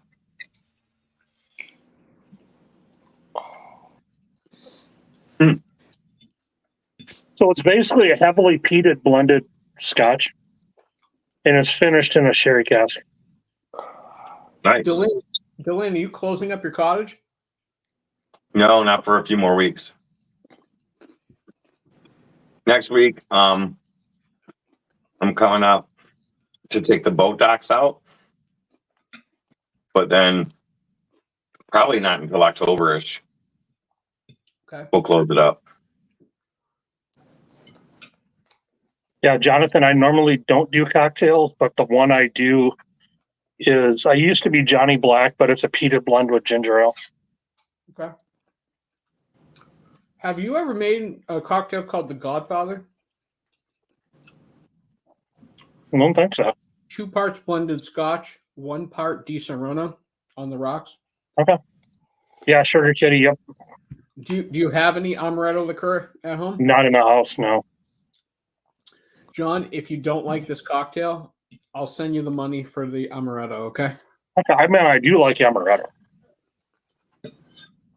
When I say blended Scotch, it could be Johnny Black. Truthfully, I like Dewar's or or Monkey Shoulder. It's just going to be non-distinct because if you put something that's got too much personality and finish, it's going to be weird. I mean, I'd probably Chivas then too. Sure. Yeah, the Godfather's awesome. Thank you, Mr. Mom. Yeah, I used to do ginger ale. It was Johnny Black, Chivas 12, Dewar's 12. I was thinking. If you find the Cuddy Sark Prohibition, the 100 proof one, that one's really good too. Mm-hmm. Cuddy Sark. It takes me back to my childhood with my dad. Yeah, there's the yellow label cheap stuff, but then there's a 100 proof Prohibition one. Oh, Naked Grouse Sugar Kitty. I love that stuff. So, have you guys had a Bicky Harmony? I have an empty bottle of Naked Grouse sitting right here, actually. That's a blended malt Scotch. Just gotta make sure I don't show my ass on screen. Have you guys had a Bicky Harmony? Yeah, I have a bottle downstairs. How do you like it? Look at this old ceramic thing. Wow. Hold on. This is a Glen. It's like a That's pitcher. for like mixing them by the pitcher, huh? Yeah, it's like a decanter. I don't know what this came from, but this was there's a Kevin McHale card sitting here. That's weird. Hey, one of my favorite players there. Yeah. This is what it says on the bottom. I don't know what year this is from. The Buckingham Corporation imported blended 86 proof. This must have come with a bottle. Yeah. Yeah. Kind of interesting the things you hold on to, you know. Maybe that was to put water in. I don't know. That was one of it could be. This one, that's something my dad drank. He also drank Miller Lite, like Z. My dad drank PBR when I was a kid. So Josh is asking, you guys are mixing Johnny Walker Black and Amaretto? I don't know about Johnny Black, but that had a little too much smoke to it with the amaretto. Yeah, I mean Monkey Shoulder and Dewar's. The Monkey Shoulder literally has no flavor whatsoever. It's 2 parts blended Scotch, 1 part Di Serono. Hey, Anthony. Hey, what's Leave- up, guys? I pour some Lafroig and Anthony goes up. Well, I heard somebody mention Scotch, and I'm like, oh. I've got a sample of the Elements 2.0. Anthony heard us blending Scotch with other liquors, and he got pissed. He's like, I gotta stop. was. I thought that's such sacrilege. I needed to set you old shit straight. Yeah.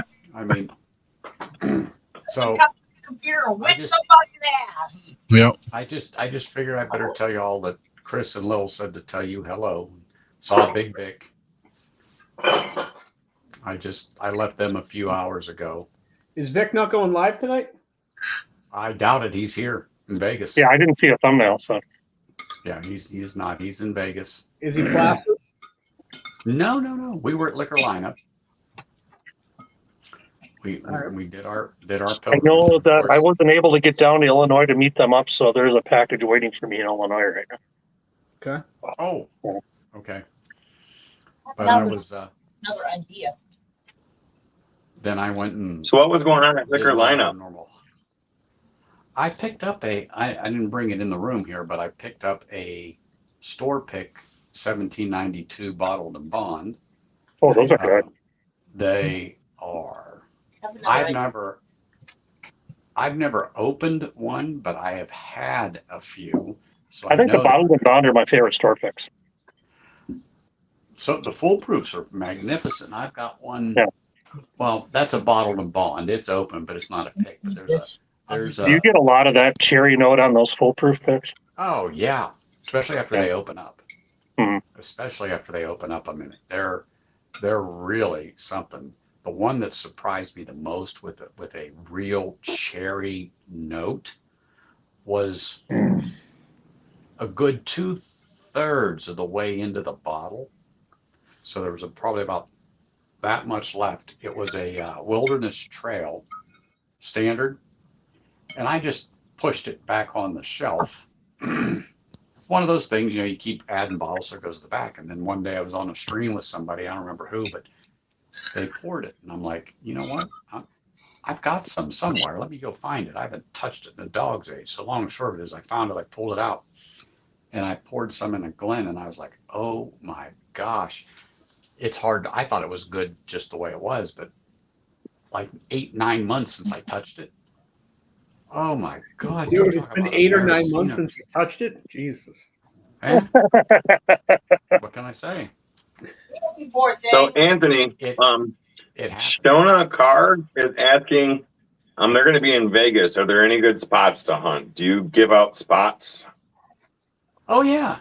You want to go to Liquor Lineup Hey, Mark. 2. Hey, Will. All right.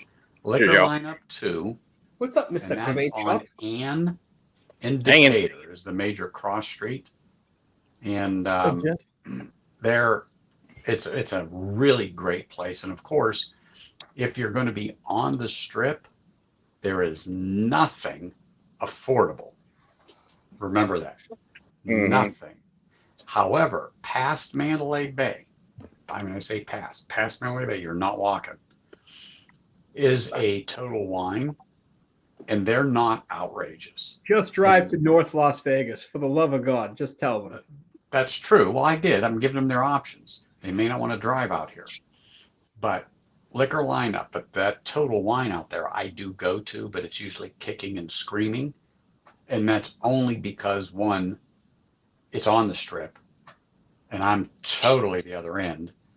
And the second thing is the reason why I do go is because I want a chance to buy something at MSRP, like my George T. Stagg 12-year Weller or something like that, at a reasonable price. But unfortunately, I got to go up there to get it. So like I said, it's usually kicking and screaming. However, they got some phenomenal booze up there. They really do. Well, at least it's just up there. You don't have to go out of state to get it. You're gonna find a lot of Frey Ranch picks in Vegas and a lot of Oh, Nashville Barrel yes. Company picks. Oh my gosh. Let me just say this. There's been some Frey Ranch picks lately that has been phenomenal. And I love Frey Ranch picks. Period.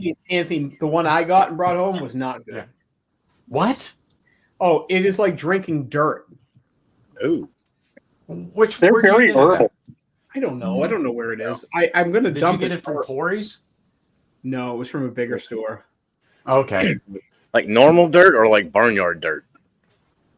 Like somebody, like a human being, got burnt and left in ashes dirt. Oh. Yeah. Oh my Wow. gosh. Because, I mean, my Frey Ranch is like, now where the hell are they? But I know they're here because I actually looked at them. I mean, The problem Anthony, if I can trouble you for some samples, I would love to taste that because right now I won't buy another Frey Ranch if it's anything close to that. Oh, shoot. It is no trouble, dude. You know it's no trouble. Hold on. Where the hell are they now? Now you're making me look. William, what are you You drinking? know what annoys me? Yeah, protein You know what shake? annoys me about the Total Wine here in Michigan Smoothie? What? is Johnny the Total Wines in All other right, areas, okay. depending on how much. Hold on, let me solo you. Are you mixing that with Coke or something? Well, I'm drinking it, and then I've got a Coke back. But So that bottle got clearance here in Massachusetts in a bunch of stores, and it was $19.99. And I got to tell you, I bought two. every day on my shelf here, $14.99 every Fuck day. yeah. If people haven't had the High Rye Johnny Walker, it's really good. Really, I frued that sucker. They can't give it away out here. Okay, is that 10? Yeah. I got a sample of that from Good Peter B, and that was not my favorite. It's good. I mean, it's nice and light. With So, that all being right, hold on. with that being said, Mark, sorry, Deland, that was the pour that followed Irene's Glen Scotia pick. Oh well. So Yeah, it's going to taste like bland compared to that one. it was bland and ashy in comparison to the Epiphany. Yeah. Yes, I have the same bottle that he does. The Epiphany. I got one of those. Yeah, back to back them and tell me if you like the spring thing. Yeah, this one, Mark. No, yeah, this one's going to be much better for sure. Yeah. All right, I know where the free ranches are, John. No problem. But the Springbank is a nice little, it's a nice little light starter pour, basically. I've had a couple free ranches. Do you get a real herbal note on those? I just get earth. See, now that's what I don't like about the standard free range. There's a funk to it. Anthony, I'll disagree with you about the rye. I thought the 100 proof rye was good. See, okay. I haven't had a good pour of something like that. I've had a taste. When I say good pour, it's your standard Glen with two nice fingers in it that you can sit and sip it. Yeah. And come to some type of an opinion or whatever. I just haven't had that. I think that's fair because when I had that pour, it was with Andrew ASMR. ASMR whiskey, yes. We were at one of the casinos and we had a pour, and I was indifferent about it after the first sip, but by the time the 2 ounces was gone, I was like, okay. Yeah. 100 proof rye. I love rye. This is better. Oh yeah, I've got that. I've got it in there. It might be. I've asked this. I just need to know from everyone on panel. I'm a rare breed rye over rare breed bourbon. Am I in the minority? No, you like what you like. No, I haven't had it. So I needed to get past the shoulder of that. It was really, really tight and funky. Once it got air in it, really changed, but it got better. Was it piney? It was. I want to say it was too tight and complex. It reminded me of Christmas time. Now it's just there was a lot going on. Once it got air to it, it's orangey with some spice and it's sweet. It's got I get like citrus and a little bit of pine note and a lot of light buttery caramel. Before I not to interrupt you, but I want to know. I like the rare breed ride more towards the wintertime. Okay. But rare breed, I try and keep around all the time. So my rare breed bourbon sticks around always because I never go to it. I always go to a Russell's. Oh well, you're 6 and 1/2 dozen the others. Rare breed, Russell's. No, I think Russell's is better, but that's what I would always go to. Well, it's all right. I said for me, 6 and 1/2 dozen the other. But is everyone primarily drinking scotch or whatever the heck you want? No, we're split down the middle here. Yeah. Okay. Well, I didn't know if there was a theme. I mean, I have a flight of Lafroig sample, so that's what I'm doing. I appreciate all of it. I want to learn as much about scotch and try all the different stuff as I can. You sure as hell, Russ. Which one is that, Will? It's the Glasgow blend. Yeah, which one? Is that the Irene pick? No. This is. Or is that a Shelfer? I love it. The Shelfer's my daily. I love that stuff. Yeah, it's like this is the one that Ben got me from Irene Tan. It's finished in an Oloroso cask. It's insane. Yeah. That's got to be a good bottle. I mean, I just know where they started at with this base is freaking. See that's become my favorite mixer, the standard Glasgow. Is that a 50 or 46 ABV? It looks like it's. Cheers, life in the John, is that 50 or 46? 49. Yeah, 49% on this one, single cask. All right. But yeah, they Yeah, I got- finished one in this Oloroso cask. I'm gonna pour something from barrel, and I opened this on my stream a couple of weeks ago, What is it? and let me tell you all what. This is a cask finish series called Tale of Two Islands. Oh yeah. If you find this, it's about $90. Oh my goodness gracious! So what's the This- finish? Is that a rum finish? Yes, Okay. yes, it is In your pants. fantastic. It's fantastic. Oh my gosh! It's 73 corn, 23 rye, and 4 malted barley. When you say Yes. rum, and I just want more old line rum. Right? Talk- It's got, 90's getting a barrel of it. Did you know that? I figured when they were talking about the malt not selling out, I'm like, the rum would probably sell out with us in a heartbeat. I What- what did I they say? I gotta go to a screw top. Oh, There you That's go. good stuff. Nice. It is, and it's $30. Yep. That's good. I haven't even seen that here yet. I have to go to New Hampshire to find this. But it's, You've had this, right? I've had a nip of it. It's decent. I mean, for $20 or whatever it is. Yeah. So for Uh-huh. $20, I picked up Old Overholt bottled in bond straight rye whiskey. I like it. I really like it. I mean, it's cheap and it's good. I got the old Overholt 114, and it's fantastic. Oh, Yeah, I get the. We were talking last night. I get the OGD, the straight 114. It's $22 here. Breaking news here in Massachusetts: OGD 114 is finally on the shelf here. about time. Nice. I'll be Wow. Really? right back. All I right. mean, that bottle is $21.99 on the shelf here. It's just a steal. Never seen it. Yeah, no kidding. You double fisted it. So Yeah. when I go to Rhode Island, I can find that bottle for $26.99. In Mass, they're selling One it right in there. 10 different stores for $35.99, which is a little. Ouch. $36 is a little steep. Yeah. Yeah, the 114 is $22 here. The old Granddad Bonded is $16.99. I haven't tried the bonded yet. Is it decent? Yeah, it's good. Yeah, you can get a liter of that for pretty cheap. Yeah. About Yeah, for $23. Yeah, $16 to $20. It's one of the best budget pours out there. It kind I of mean, falls in line with the I think the 114. Evan Williams white label's better, but it's still the same price. It depends on what I'm in the mood for, John. What's up? It depends on what I'm in the mood for. Yeah. Yeah. You know, I watched a great documentary today about Indiana distilling. Okay. Well, yeah, It's about an hour long, but it was put out by like a PBS type station here in Indiana, down by Bloomington, by IU. yeah, I'm friends with Alan Bishop, and I know he put that on his Facebook page today. That it's on there. It's a great watch. I mean, it really is. It's really cool.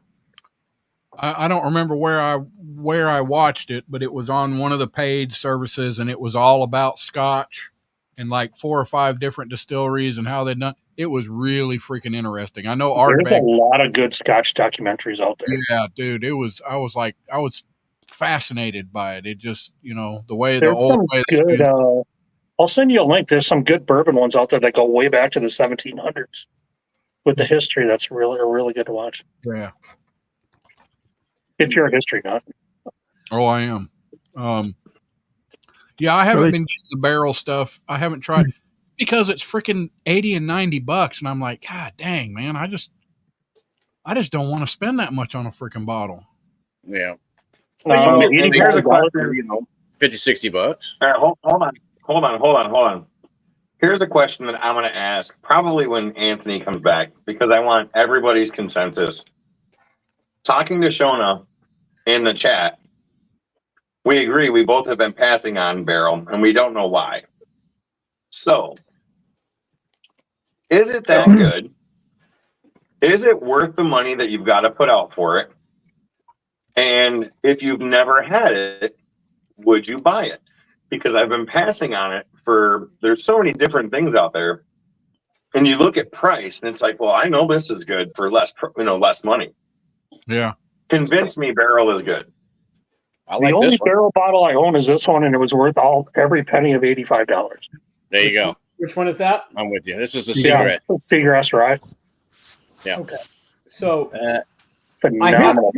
I have the Seagrass. I have the Dovetail. I did have the Barrel Armida. By the way, the Barrel Armida has a Dickling note to it, but what an amazing bourbon to go with. I had a pour of that at a buddy's house. It was really, really good. Seagrass is nasty. It's Here's good my with thing some- about barrel. Did you get that raisiny note from the Armida?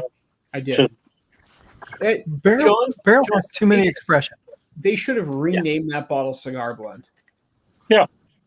Hell no. What's wrong with you? Joe, can you smell or taste anything beyond that beard and What is wrong with you? So Where do you want to start? With a really long answer, bro. Sorry.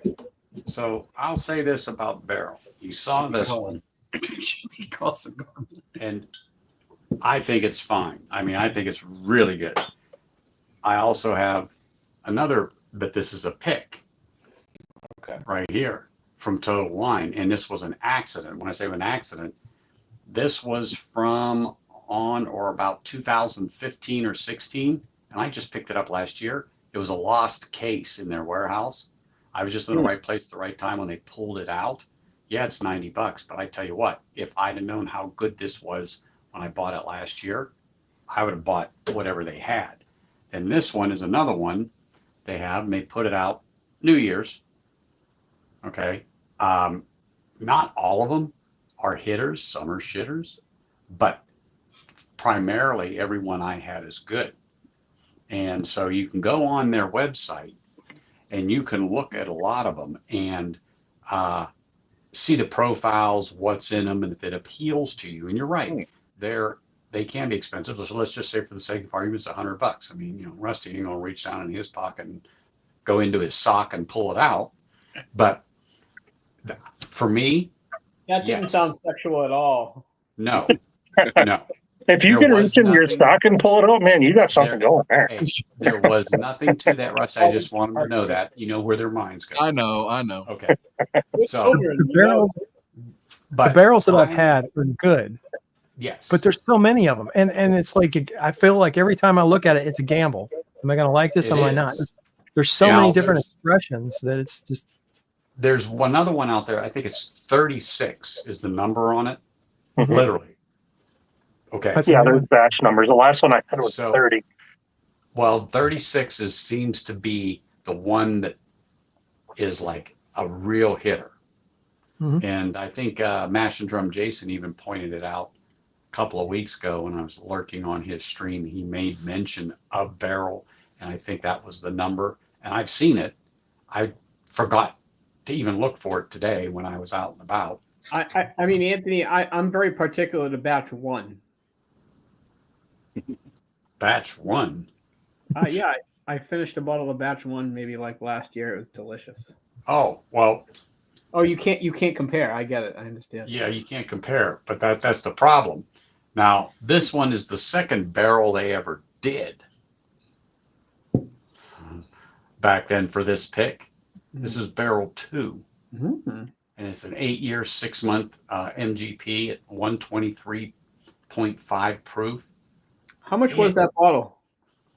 $80, Okay. $90. I just don't like when you go in stores and you find barrel for like $95. If that's an MGP, that's right in the sweet spot. Hit 8 years. Yeah, 8 years, 6 months, 2 days, 4 hours, and 36 minutes. That is. But you know what makes me nervous? You know what makes me nervous going into Total Wine and buying a Total Wine pick is, did they really pick it, or did they just send them some barrels? How do you know it's really going to be good? It's kind of hit and miss. Yeah. So I asked that because I have very good contacts at my Total Wine here. Very good.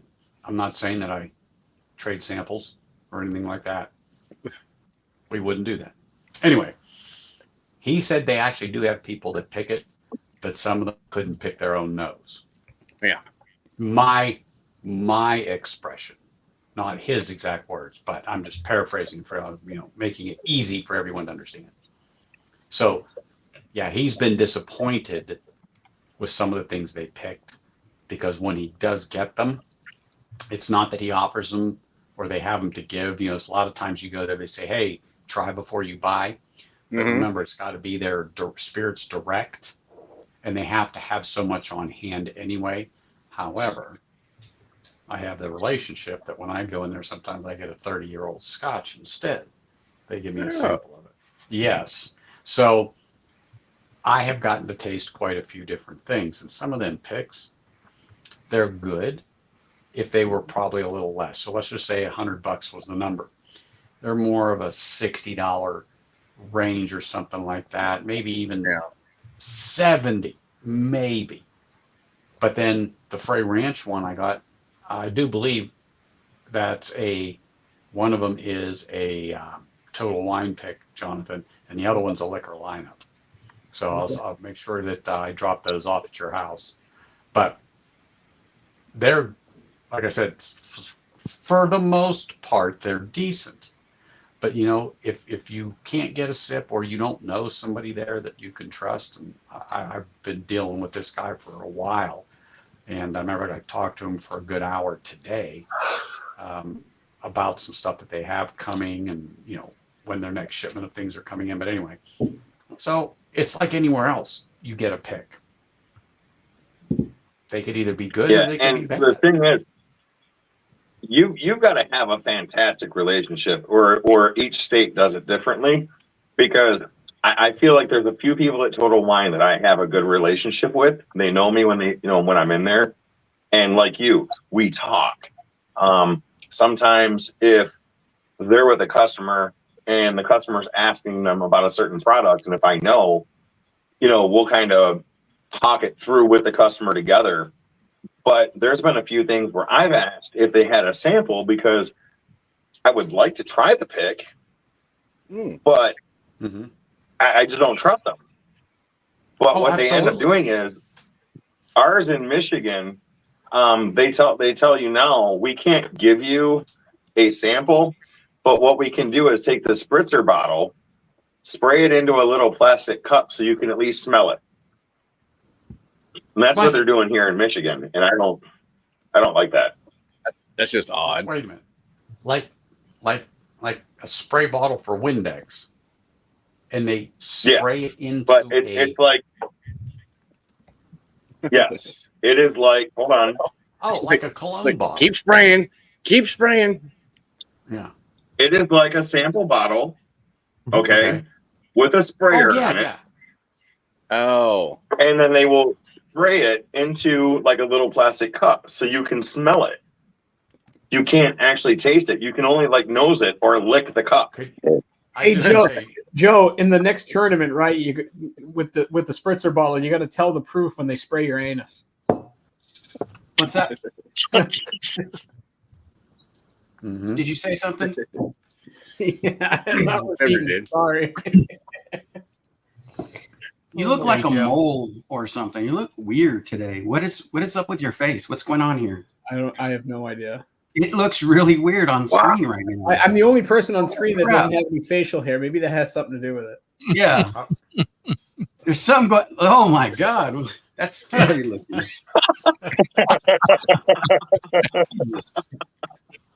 Cheers, Ben. Hey, Ben. Cheers. That is crazy. All right, go in. But I'm trying. It's broke. The button's broke. I'm hitting it. It's not doing it. That's probably. Joe, did you go live last night, or are you going live tonight? Going live tonight. Power went out last night, so I had to push it for a day. Did you guys have a storm or something weird? No, just heat. Heat. One of the locals running into a pole. Or that. That's that California brownouts for you. It might have been Rusty freaking trying to do a review or a bottle of something, a review on middle of the street, and somebody said, "What the hell?" and swerved. Swerved and hit a damn pole. Stop doing that, Rusty. You're gonna get somebody killed out there. Joe, do you have a theme, or is it? So, Joe, you weren't here earlier. We are going to attempt to get access for Rusty inside of a strip club so he can do a review. Oh, he's banned from all strip clubs. I mean, it's just a Hey, little. if you mention Rusty's name, Wait a you minute. could get arrested if Yeah. you What mention his strip name at a clubs? strip club. That's What how strip notorious clubs? Are he you is. talking about the, That's how Uh, notorious he is. Wow, Joe. are you talking about the strip clubs that they don't know if they're ups or downs, or are you talking about, Let's just say they're confused strip clubs. Wow. Understood. Wow. Understood. Thank you, Joe, Dude. for the Dude, clarification. you guys are fucked, man. What the heck? What? You have to say that today. That's just It's- how it is. Look, I mean, it's just a little restraining order. It's not, it's going to be. It's not his third one. No, it's only the first one. Come on. What was This the week. line from the Yeah, hangover? that's what. He's not allowed anywhere near a school or a Chuck E. Cheese. That's pretty much Rusty. Jeez. That poor guy that got the restraining order on Rusty didn't know what to do. He was so scared when he went to court. Yeah. Well, Damn I it. thought he slipped him the directions through that little hole in the wall, but Those weren't directions, Anthony. Oh, Damn it, Anthony. well, look, I'm just going by what people tell me, Rusty. I'm sorry. But I didn't believe him. Oh, so we're all Okay. going to hell. That's good. Make your drinks. So hey, Rusty, Yep. real quick, because I know you're taking off because Bakers are on, but No, we're not. Canadian Chris may have some connections at a place called Danny's in Canada. It is a strip club, What? and you might be able to get in there and do a shoot there if you can make it over and get into Canada. I don't think Rusty would come back. Danny's is very popular. I don't think Rusty would come back. No, I can't. I'm banned from Canada. All right. Stories for another day. How long are you leaving this in? It was the time he went streaking from Canada to the United States. He tried to do the back and forth thing. I think that's what happened. He was at the border yelling, "Whatever." We're on streaking. Let's go streaking. I mean, He you was you the- keep he was yelling the only one whatever at the border guards. So. As long as you stay on the bridge, Sorry, you're eh? okay. You can't come in here, eh? Yeah. Hey, Check my. I only touched the package a little bit. Whoa, hey, whoa, whoa. Oh hey, wait. look, be careful. This is a family channel now. Yeah. I try to keep it that way, but That's right. these guys around me, they take it way overboard. Well, It sometimes happens. you just got to do it big does, and you got to boot them. And the nose on this sample is freaking phenomenal. Isn't it? Is that Lafroig or is it the? It's the 2024 cartridge.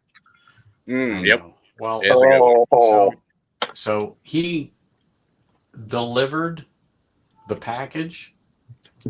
The package made it to North Las Vegas, but somehow it got lost in the trunk. How's that? I see.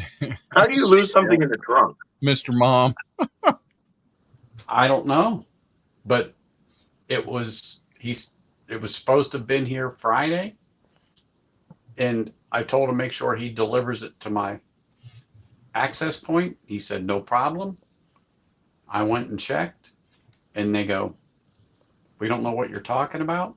And I showed him. I said, "Look, Eric said he dropped it off. That's not good. Wasn't there." So All I right. told him, and he double checked, and that's 52%, but can you see the legs on the glass on that? yes, I can also see your middle finger. Hey-oh. That's not his middle finger. Oh, a little small then. Okay. But no, yeah.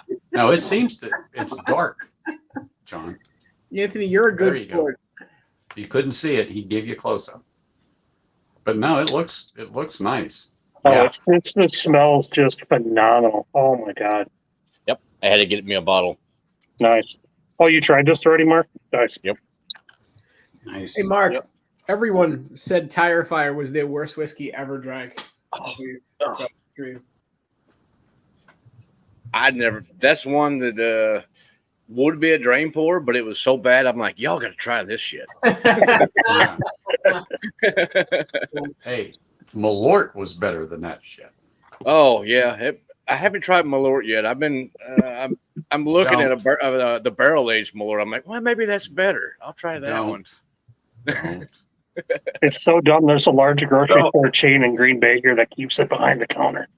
Oh God, that's to cure. That's to kill the roaches. Yeah.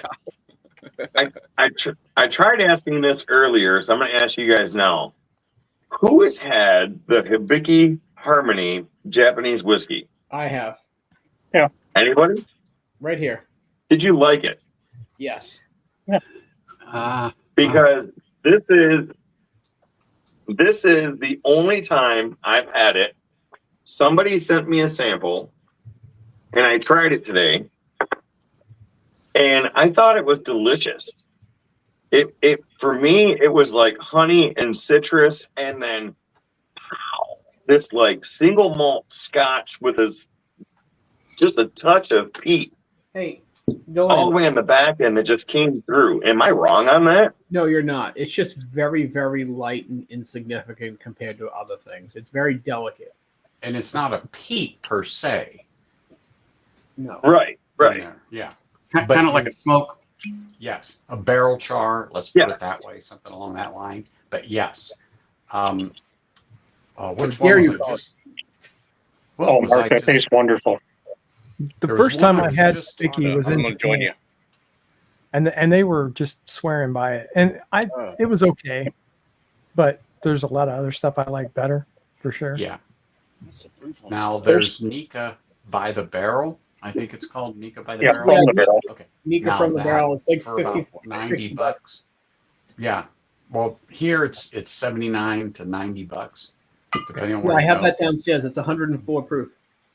It's a nice little dram. Yeah. This one is. Nika from the Barrel has some spice and Hold on, Mark. Yeah. Yeah. Oh yeah, at Cardis, it's a 104.8. Yeah, same thing I'm drinking here. Yeah. Yeah, she's dark too. Wow. And it is. It's not a bad thing either, but it's like complete cigarette ash on the palate. It tastes like cigarettes. This is a good Japanese whiskey. Hey, look at there, corn and whiskey. What's up, What's up, bro? J-Max? But this one is Nagahama. Never heard of that. I haven't had Oh my gosh.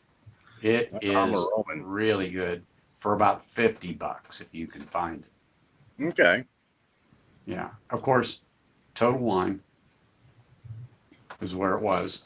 But I tell you what, this is, I don't know why I didn't think about pulling this thing. The one off thing the I shelf. found with the Japanese whiskeys is they're blended really well, and they're usually pretty light on the palate.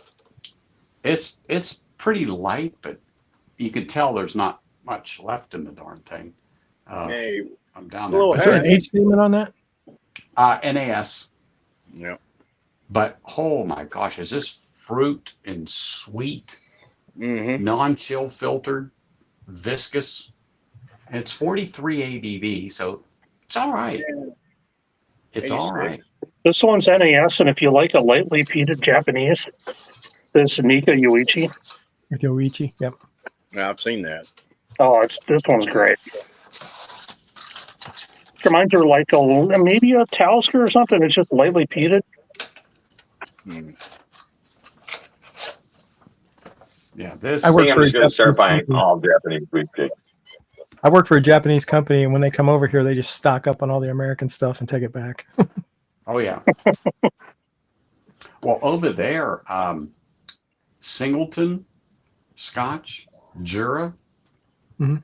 and Jura's not bad, but that's like You need help? a I'll be right 30-year-old back. Lefroy. You know what I'm saying? I wasn't As a far huge as- fan of Isla Jura.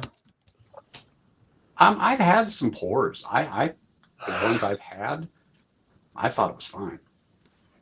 Have you guys had that Suntory World Whiskey? It's a blend of like Scotch and American. Have you guys had the Indian one, Indri, the cast strength? No, I heard the Indian Scotches are coming on strong though. Hey, the last Suntory I had was the Toki, which is really, really light. Yeah, you know what? We've gone through a few bottles of Toki. It's a good mixer to like 7-Up on a hot day. Yeah, I mean, I drink Great. that neat. Yep. That's a fine one, and that's short money. That's under $30. Yep. William, did you finish your Johnny Walker? Well, almost. I poured another one. I was gonna say, what are you moving on to next? I'm gonna have one more pour before I stream you guys from the TV and go to bed. I don't know where to go from that. The realtor has I'm to gonna- work tomorrow. I'm going to stick with a rye. A rye, okay. You know, I might do some of this. Oh, a little hard truth. I have an unopened one. I don't want to crack that. Which one is that? It's Hank and Roscoe's Spiral Cut Sweet Tea. Interesting. Yeah. What do I I have? doubt if it's sweet tea, but It's a Mash and Journey pick. oh, All right, I've had that. I've had that. That was okay. Want to do some Whistle Pig? I do not own Whistle Pig. and that's a good thing, unless you're in the 18 or the Boss Hall. William, what other kind of rye do you got? Oh, got God, I bullet. got to check it right. Knob Creek. Oh, yeah, definitely got Knob Creek around here somewhere. Oh, Make you don't even have Knob Creek? Come on, Jonathan. I've got like 8 Knob Creeks, but none of them are the freaking rye. It's got the 10-year rye. Yeah. We don't see that here. Really? I actually saw it here today. What have I got? 12? I forget the price though. I guess I got a bullet 12. I've got Old Forest 100 proof. No, that's on my list to buy when I'm on. William, are you going to Bardstown? No. Mm-mm. They No, you they had don't? this at Total Wine here in Indiana. The shelf of it. I mean, Oh well, I 50, 55 bucks.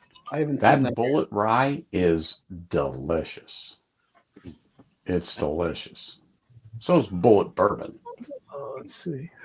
I'll Do tell you you one have- you need. You just can't What tell about- nobody. What is it? Oh, Power. William, Oh, is that the redacted bottle? do you have any Kentucky ryes? You got Yep, any redacted. Russell's Reserve Rye or Old Forest or Oh, whatever? that's a 3 swallow. That's not the redacted bottle. Yeah, it is. No, that's I have the, a single barrel proof. I haven't opened yet. Oh, an Old Forester? No, I gave that one to my brother. man, I picked up an old Forester Do you have a Jack Daniels rye? pick. Yes. Yes. Yeah, let's go with Jack Daniels rye. All right, Barrel let me proof find rye. it. I Either haven't one. I've opened got the regular and I got the barrel proof. The barrel proof is really good. I was surprised with it. I mean, because I'm used That to might the be- old Jack, That you know, might the be regular Jack bottom. Black back in the day, and I'm like, oh, that's just not that good. And then I tried their barrel proof rye, and I'm like, well, this is completely different. It's much better.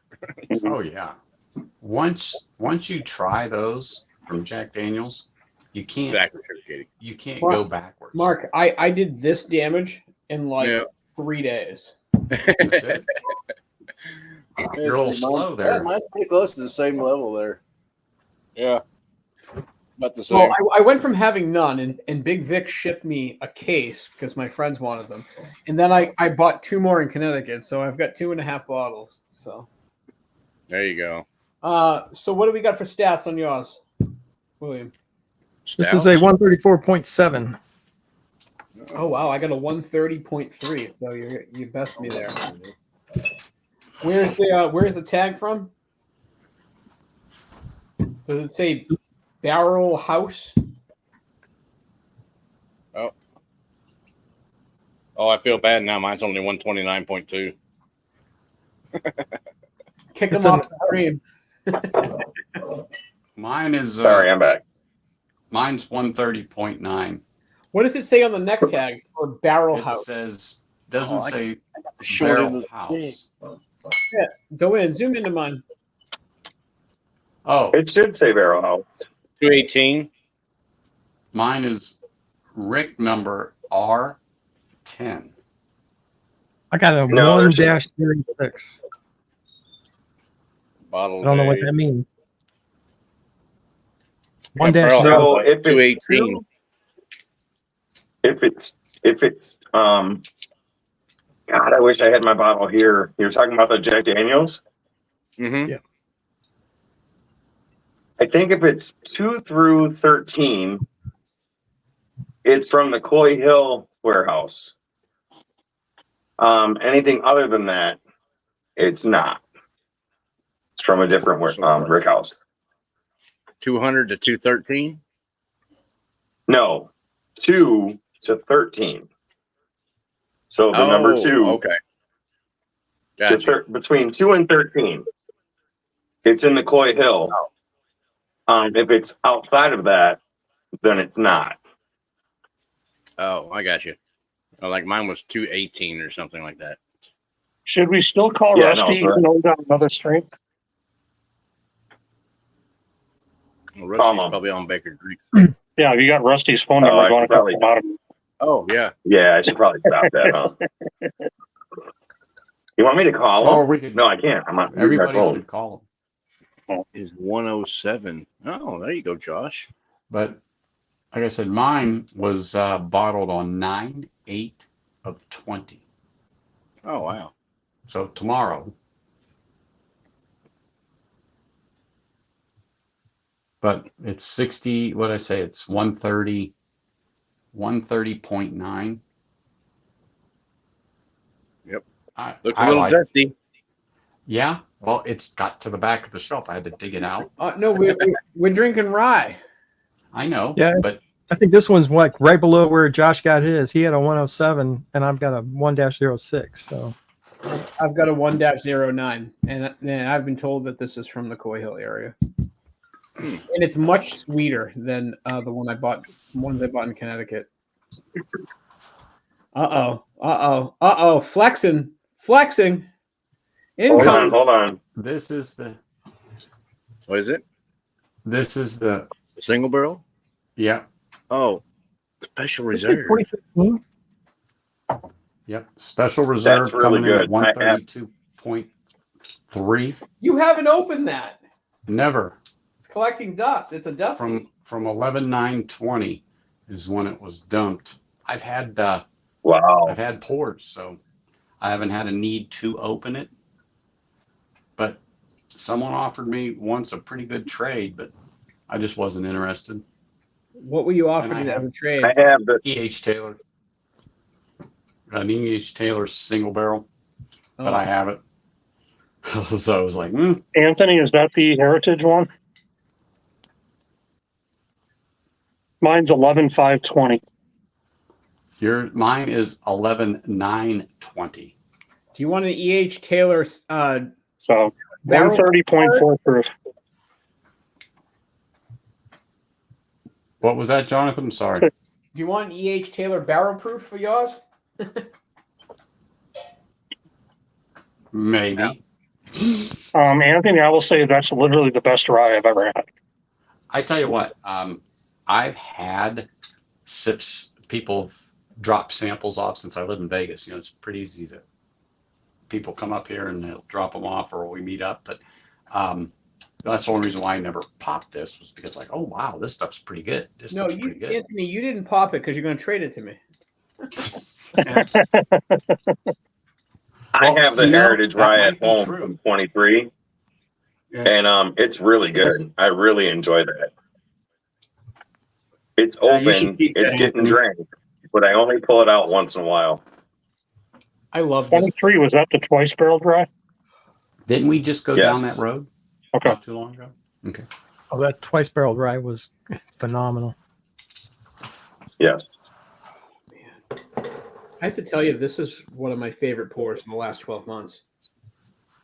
Yeah, I Really? just had the first release from 20. I haven't had the twice barrel.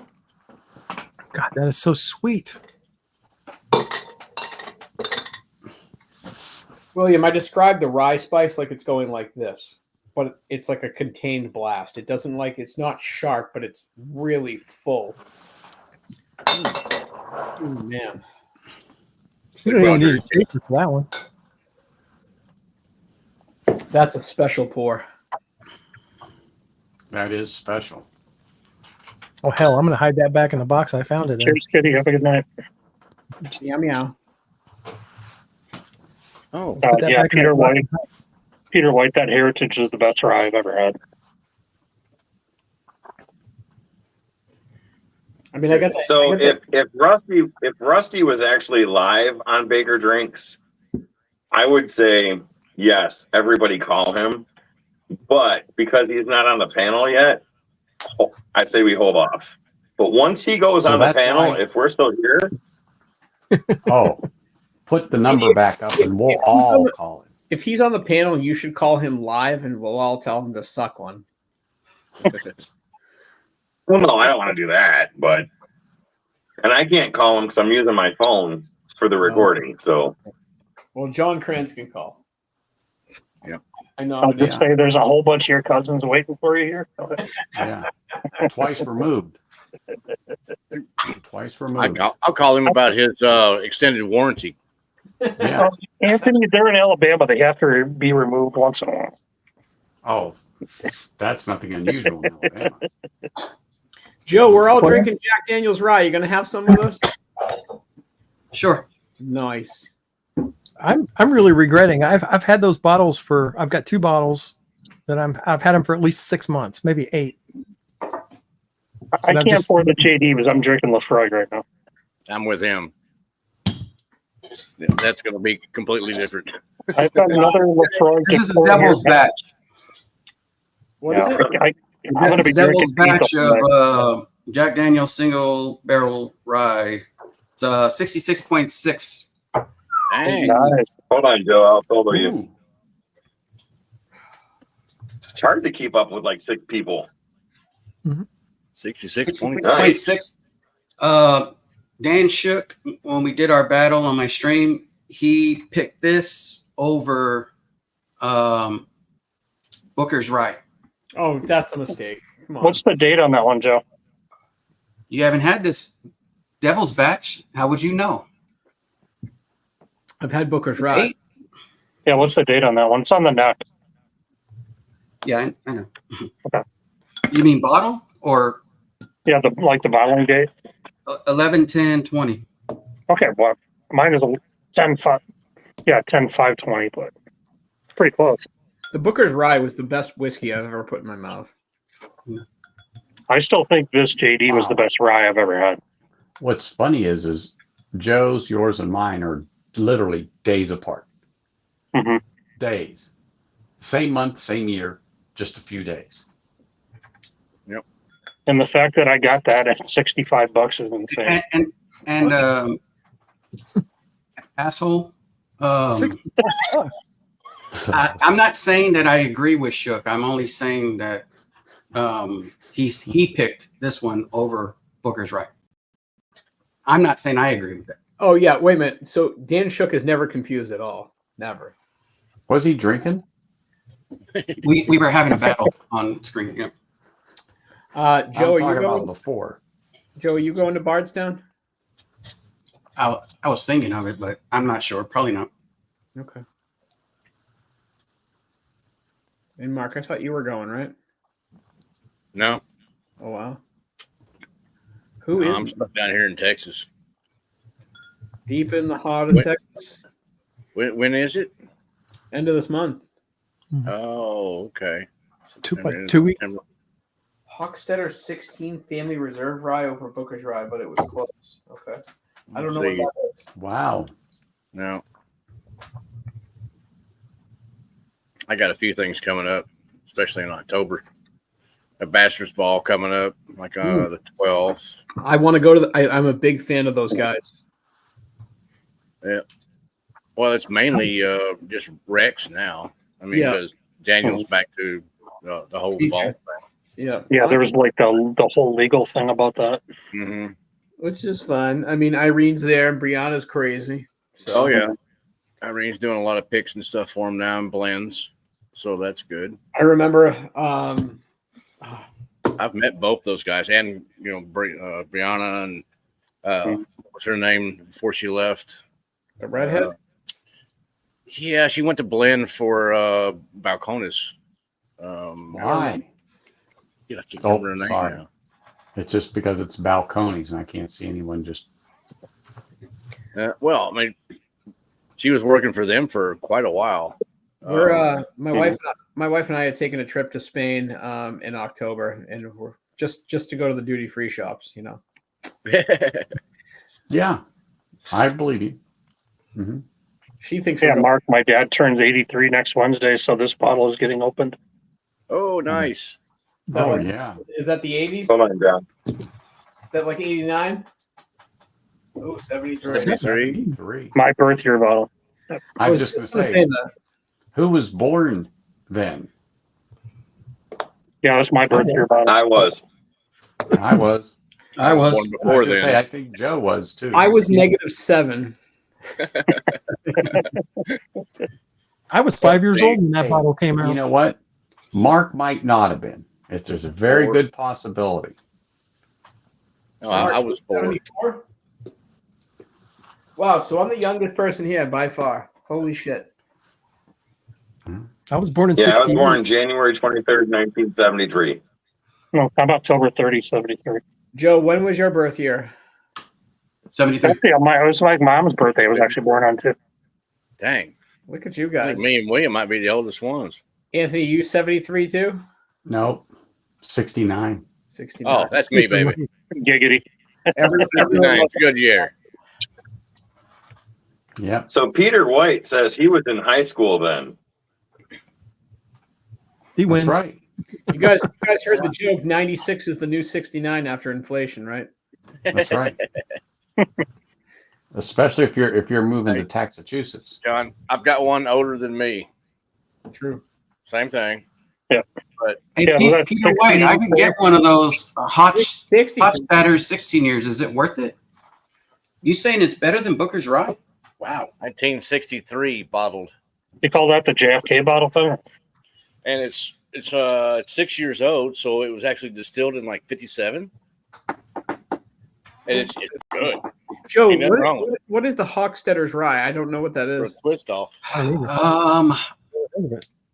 I just know where it's at. I don't know anything about that bottle other than I've seen it before. And when he wrote that down, that's what reminded me. So I don't know too much about it. I know that there's not many of those bottles out there, so I'm debating on it. I mean, if it's better, I mean, Booker's Rye, brand new bottle, unopened, is like easily $2,000. Unopened? Yeah. I don't know. I'll have to look at what. No, it definitely isn't that price. $2,000 where I saw it. I'll have to go back to that place and I'll let you know. I'll report back. Yeah, it isn't $2,000. Oh my gosh. Take a coupon with you, Joe. No, I can tell you that he said $2,000, but it's nowhere near $2,000. That's why I was thinking about buying that bottle. More or less? Way less, like under half that. Oh, no way. Hey, Canadian Chris, it does say Waterloo on here, so I wonder if it actually is from that distillery. Does it say made in Canada at the bottom? Yep. Blended and bottled in Canada by Joseph Seagram, Waterloo, Ontario. I like that It's bottle. blended and bottled there, but was that done at the old Seagrams down in Lawrenceburg, Indiana? Well, it says a blend of Canada's finest whiskeys. So, distilled, aged, blended, and bottled under the supervision of the Canadian government. Isn't that an oxymoron? So it was distilled and aged under the Canadian government, so it had to be in Canada. Well, MGP used to be Seagrams, right? Well, Four Roses with Seagrams too. Yeah, they were shipping their stuff to them. But No, it's, Seagrams bought it. it does say it was distilled and aged under the supervision of the Canadian government, though. Yeah, bottled in Canada. Yep. It's good. I mean, it really is. Surprisingly. I mean, it's low proof, 86.8.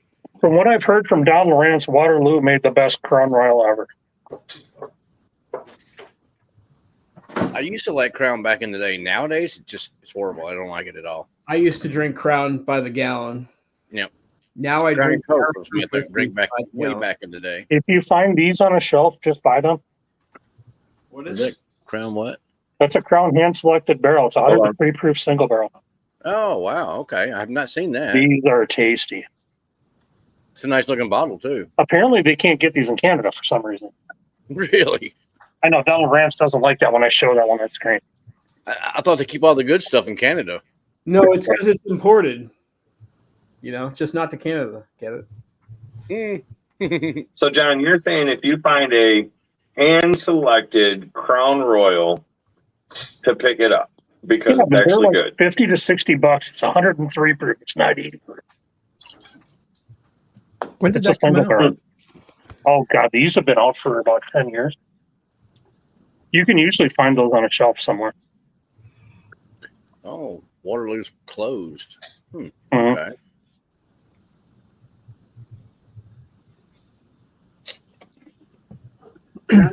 I'm surprised with all everything that's going on with whiskey, they didn't reopen Waterloo. Right? Yeah, just use the name if nothing else. Yep. Oh, reckon it's time for So- the tire fire. No, I'm joking. I was going to say, I think you should. Drinking too much. No, I think I'll go with a little Adamerkin. I'm going to my third Lafroig sample. No, which one's this? Actually, it's not bad. The 2016 Carchus the Madeira cask. $300 is what I could get that bottle at. Is it worth $300, Peter White? For what? That Hochstadters? Yeah. If you can get that bottle for $300, I want one too. No. Well, there's only one left. You don't believe it? I didn't say shit, dude. So where is Hochstadters from? It's probably 95.5. Hold on, Joe. Sorry. Philadelphia, PA? Oh, never heard of that one. Yeah. The picture I saw said it's from Philly. Oh no. Yeah. And Peter White But said it's, yes. it's easily Canadian 300. rye, but they're out of Philadelphia. It's probably that Monongahela bullshit. Well, it's like Lock, Stock, and Barrel. I think it's kind of like that company because Lock, Stock, and Barrel also does Canadian whiskey, like aged whiskey. I got 20-year and 18-year of those types, but they're out of Philadelphia. Probably the same people. Who knows? I don't know. I have to. Alberta Distillery out of Philly. There you go. Yeah, but You it's didn't out. like Yeah, the Monongahela? That's good. easy 300, huh? All right. So, Mark, this is the 2016 Carchus the Madeira cask, and it Oh. smells really familiar to that Kilholman Madeira. Okay. I don't have the Madeira. I have a I got a Irene Tampick of Kilholman, the Machier Bay Fino Sherry Cask, and the Cheneg. Because we had a Madeira from Moose. Oh, okay. That's long gone. Yeah, those are long gone for me too. All the I still have a few like 1 ounce samples left of the a few of the Octomores. Yeah, those are long gone here. I've never had an Octomore. Man, they're for a young whiskey, stupid tasty, really good. Don't they keep them young specifically to keep the peat intact? Yeah, yeah. The longer the age, the more the peat will kind of come out of it. Well, age out, kind of. Mellows I got it out. coupons, Peter White. It'll bring it down to $40 easy. Sweet. Nice. But Mark, did you get a sample of the Port Charlotte 18? Yep. I was surprised how much the peat held up for 18 years on that. Really, me too. Yeah, it was good. I really liked that one. Now I'm kind of, going a little bit of FOMO kicking in. I'm like, I should have got a bottle of that. Yeah. Dang it. Or even 2. Oh yeah. Mhm. I did see Springbank on sale for me here recently at my local store, which I was surprised. So I went ahead and snatched up a couple of those. What's Springbank again? Just a 10. Oh, yeah, they're going for about $90 to $100 here. I was out the door for 85. No kidding. I'd have bought 2 just because. Well, I mean, It was $86, but if you bought, 2 or more, you get like $5 off each one. So I'm like, okay, well then if you want me to buy 2, I'll buy 2. Yeah, I think I paid like 92 for my last one. Mm-hmm. Yeah. When I was in Colorado, I picked up one for, it was $95 in I Colorado. just remember before the tariffs that you could find that on the shelf for 65, That's about what it's worth. and then really. it went to 90s overnight. I agree. It's about a $70 bottle. Yeah. I mean, it's good, but it's, It is good. It is good. It depends on But how it much just you like. became the tater of scotch, though. You just can't find it. Yeah. It has. Now, the bottle of Springbank 10 I have is a, I can't remember if it's a 16. I only have 2 right now, the 10 and the 12 cask strength. Here it is. I was like, I know it's here. I just killed a 2019 10-year-old. Cheers, Dave Base. Hey, do you really want to admit that on live television? Yeah. And if you Yeah, look, basically. the color of this box. I just killed and a the Oh, color that's an of old the- one. Wow, yeah. Coupons. That's a cool Gotta package. get the coupons. Yeah. That's a cool package, dude. That's right. All right, Thank fine, you. crazy. Thank Fuck you, John. Thank you. Hey, I Yeah. got you back, so. So yeah, this is Way a back. lot older. This is a lot older bottle. Yep, different label, too. Yep. Oh yeah, completely different label. I like that label better than mine. Me too. That's a great one. I tell you what, different taste. And Yeah. Whiskey Nose stumbled upon this for me Marty Party. about 4 years ago. Well, I mean, speaking of Marty, I got him this one. That's the newer one I just picked up. So they completely different look. I like yours better. Yeah, same. The orange compared to that Yeah, one. yours has a nicer bottle. Worse. Wow. But this is nice. Is it still yours is still 46, right, Mark? Yeah. Yeah. Still 46, but oh my gosh. This is a very nice whiskey. Really it is. Joe, what are you doing on your stream tonight? Drinking. Comparing these two head to head, see which one is better. What is a better red corn? Is it the expensive or is it the somewhat expensive? I mean, not really expensive. I haven't seen them around except I had to drive pretty far to find this one. It was released in the summer of this year. I think they had a first release was last year. Yep. But they had another release this summer. So that's what I got. That's why I got this one. And this one is a release for, I think it released in like March or something like that. And So you're still Austin. Is that the 5-year? Yes, 5-year. Yep. Okay. Yeah, I've got that one right over here. So I've been curious. I haven't tasted either one. So as you can see, they're not even open. So Are I you started. gonna pour them in the glass early and let them open up? Yeah, I normally do it like 15 minutes before the thing start, like before I start the show. So so that they can kind of open up because there's still like another 15 to 20 minutes before I even get into the taste of them. So. Well, I hope to see you guys. And Joe, you're going on in what, about 20 minutes? Yeah, 20 minutes. Yep. I need to get ready for bed. All right. I will be watching in there in spirit. All right. All right. Appreciate you, man. You too. Bye, guys. Still in. Thanks All for right. that. Joe. Cheers, Jonathan. See yourself. Bye, John. No problem, Jonathan. Thank you. Anthony. Later. Bye, Dylan. So, my phone is at 19%, but I'm gonna get the one pour. I haven't had a drink all stream, so I'm gonna grab something, have a pour before I go. But probably about 10 or 15 minutes, I'll be closing the stream out because my phone's gonna die. So Joseph Magnus, Ben Holiday, or Detroit City Distillery. That's all I have with me. Which I drink. Holiday. What I Joseph want to hear Magnus? your thoughts on that Detroit one. Is that What's the that? one with all the metal on the bottle? That Detroit still. Hold on, I'll grab it. Which one? Yeah, hold on.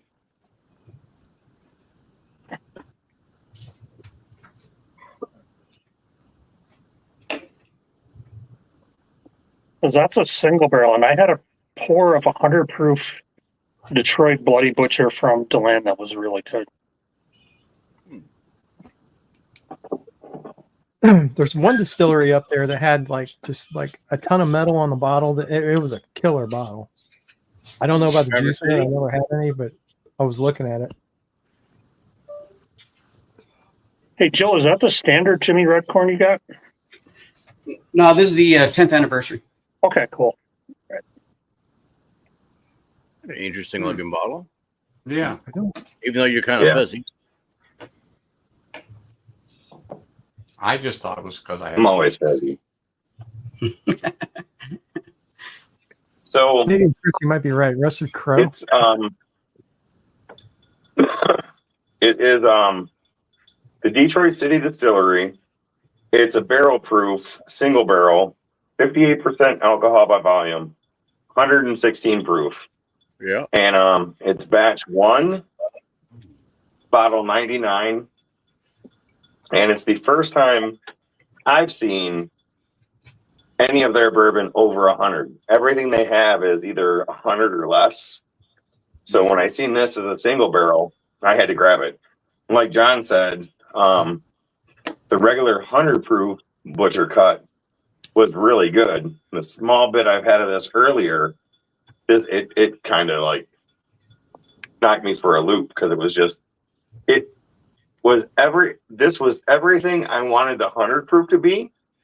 As good as the 100 proof was, this is it. If that makes sense. Well, So bigger typically, a glass. higher proof should get you a little bit more, more notes out of it. Now, granted, I mean, I've been looking at some of my whiskeys, and I'm like, I've got way too much high proof stuff. I need stuff that's a little bit lower proof, Even in some of my scotches, I'm like, I want something nice and light, 86, 90 proofer, and I grab one, and it's like, oh, it's 110 proof, 115. I'm like, oh, wait a minute, dang. Just go get yourself some standard Glenbow 43, 46, and you'll be good. Some Glenmorangie. I mean, Yeah. even though it's a 40% Glenfiddich 12 is fine. Yeah, I have a little bit of that kind of stuff, but not much. They had the 12-year Glengoyne at Total Wine. I think they were selling it for $54. That's a tasty bottle. It is. I have the 21 and the 18, and then I have the Legend. And I've had the 15, the 18. I had one teapot, and then I had a pour of the 25 from a buddy. Oh my God, the 25 was insane. there it is. Let me see. I forget. Oh. There we go. They just do so well with a sherry cask. Oh my gosh. So I have, it's Legacy here. And then I have the 12, which the 12 is nice. So my sister and brother-in-law picked these little samplers up for me when they were in Scotland a couple of years ago. And then I have the 18. I mean, they're nice actual samples. And I've had a couple of pours, but that Legacy is an NAS. They call it Chapter 2. And this is the little set it comes in. Oh, this nice. was nice. It is. This was What, nice. little 375s? Yeah. Yeah, I'm pretty sure that's what they are. Oh, I'm 350s. working here. Hold on. Oh, well, yeah. I can't see that. Scotland, it may be a little less than 375. I'd say, yeah, they're. God, I can't get my eyes on it. But I think they are, or they're 20s, 20 CLs. But I think that converts over. But it is marked on there. I just can't see it right now. But Yeah, because if you got those Johnny Walker packs, those were all 20 seals. But I tell you what, this was a nice little set. And the only reason why I haven't wolfed them down yet is I've tried them. I've actually given out a couple of samples. But this, I really like this size. This was nice. And I've actually taken them up to camp and had a pour out of them. And I haven't had any. That's a really nice sample size. That's so much better than like a 50. A 50 Yeah. mil. Mhm. I agree. I really liked it. That's why I told him, you know what, this is great because you can get a couple pours and actually you can share it. Yeah. Yep. There's And go enough back then to you it can- after it's for there. all And, of us that are Mhm. here on one of these full bottles to get a nice good ounce and a half pour and sit down and give it a shot. Yep. But And then this you know, is a great representation of what the line is and what it does, especially that you have the 12 in there. So you have got a good representation of what the core line is like and where it goes from there up to the 20. I've had up to the 21, and it's nice. And I can get a Glengoyne 15 for about $70 really? right now. Yeah, Dang. but it's the same person as that the old cask right here. Like this is the Tamdau, the old malt cask. So they have it in this non-producing distiller, but they have it in the 15 in the Glengoyne for, like I said, maybe it's 74. But anyway, that I still think it's a good bottle. I For still a think it's a 15-year-old, good that's a great price, really. I mean, I think so. But this one's a total wine for about 112. This Tamdau right now, I got it for on sale, so it was a little bit less. But they're knocking it out for, I think it's 112 or 114. It's normally 150. So if you paid more than $40, you need to talk to Joe. Need him coupons. But I tell you what, this is a nice pour also. Really nice pour. Yeah, I love it because this is the time of year. So like here today, it was the daytime high was 62, and the nighttime low, and the nighttime's going to be about 43. John, you're probably pretty close, or Yeah, it maybe a little- was what 60 Joe and for I- high, and I was Yeah. only 40 for a low last night. yeah. So we're Yeah, it was great I'm, sleep. I'm hardcore into Scotch weather. I'm just I'm rolling that Joe way and hard. I kind of do that. I kind of drink with the seasons. So I drink a lot of bourbon and rye during the summer. Then I go more Irish pot still, sherry bomb Scotch during the winter. I go old man winter. It's kind of Midwinter like, time you know, drinking. drinking darker beers during the winter too. Yep. Oh yeah. My Guinness is about ready to come back out of the fridge because we're getting there. It's That's just it. too heavy to drink in the summer. But Well, here it was 105. Jesus, Yeah. Yeah, but it's a dry heat. Wow, it was. it's a dry. It's like being in an oven. I mean, You just take a Our high ribeye today and was throw it on the 58. pavement. Joe's not far behind me. No, it's how long would it- how long would it that's take to what put a ribeye knocked in out my the power yesterday was the heat. They didn't say anything about a car wreck, so I'm assuming it was the heat. It was pretty No, hot. Everybody plugged in their Tesla at the same time, and they had to all use electric stoves because you guys banned gas. There you go. Just- I can tell you right now, William, that is untrue. I have gas right now.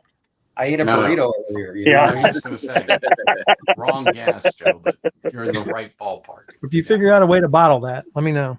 So Joe's like delaying in a Walmart. Crop dusting. Mhm. I've been doing that all That stream. was You guys haven't heard it hilarious. though. That's right. That's what the mute button's for. Appreciate Anthony, you. if you Lot. take a Thanks for letting ribeye me on, back, man. I'll see you guys in a. Yeah. You know, Okay. see you Joe. later, Joe. Yeah, Joe, we'll be heading over there. I'm going to go ahead and end the stream because I'm at Okay. 14% on my phone, and Yep. we should all Hey, head over to Deland? Joe's anyways. Deland, do you Yes. need a charger? Do you need a charger? We can send you one. No, I have a charger. It's just not close to the phone. What I need is an extension cord, and I didn't bring one in. Ah. You need a battery So my pack. phone is all the way over there. Yeah, I need one of those. My Okay, phone is way over there. I have and the my phone charger is plugged in right the here. entire time. Oh, Hey, I didn't bring He's in an gonna get extension better. cord. he's going to get better at this. Don't you all worry. You'll see. California. I have faith. All right, brothers. I'll see you guys. I'm going to get better. Mhm. So thank you guys for being here. And yes, next time I will have an extension cord or a power strip or something. But yeah, my phone's about ready to die. So Power strip, that'd be unfortunately, something interesting. I'm just shocked your phone lasted 2 hours. Mine doesn't last like about an hour and a half. That's why I carry this stupid battery pack. Well, see, I'm using my It's phone, but I keep actually- it plugged in the entire time. Yeah, fully charged. It's actually been about 3 hours because I've been on the stream for 2 hours and 51 minutes. Rusty and I were backstage for a good 20 minutes before then. I don't know So what it's been know well what over we're 3 doing hours. Rusty backstage. Yeah. We were doing Rusty stuff backstage. I was going to say, I'm glad you were giving him some tips on how to, present and, be somewhat respectable. Stay out of traffic. That too. Rusty's good. When Rusty's good when Rusty's not drunk. When Rusty's drunk, it's two completely different people. So, Really? I thought it was 3. yeah. Maybe 4. Depends on what time at night it is. That's right. I was just going to say, yeah, that depends on the night. You got it. Yep.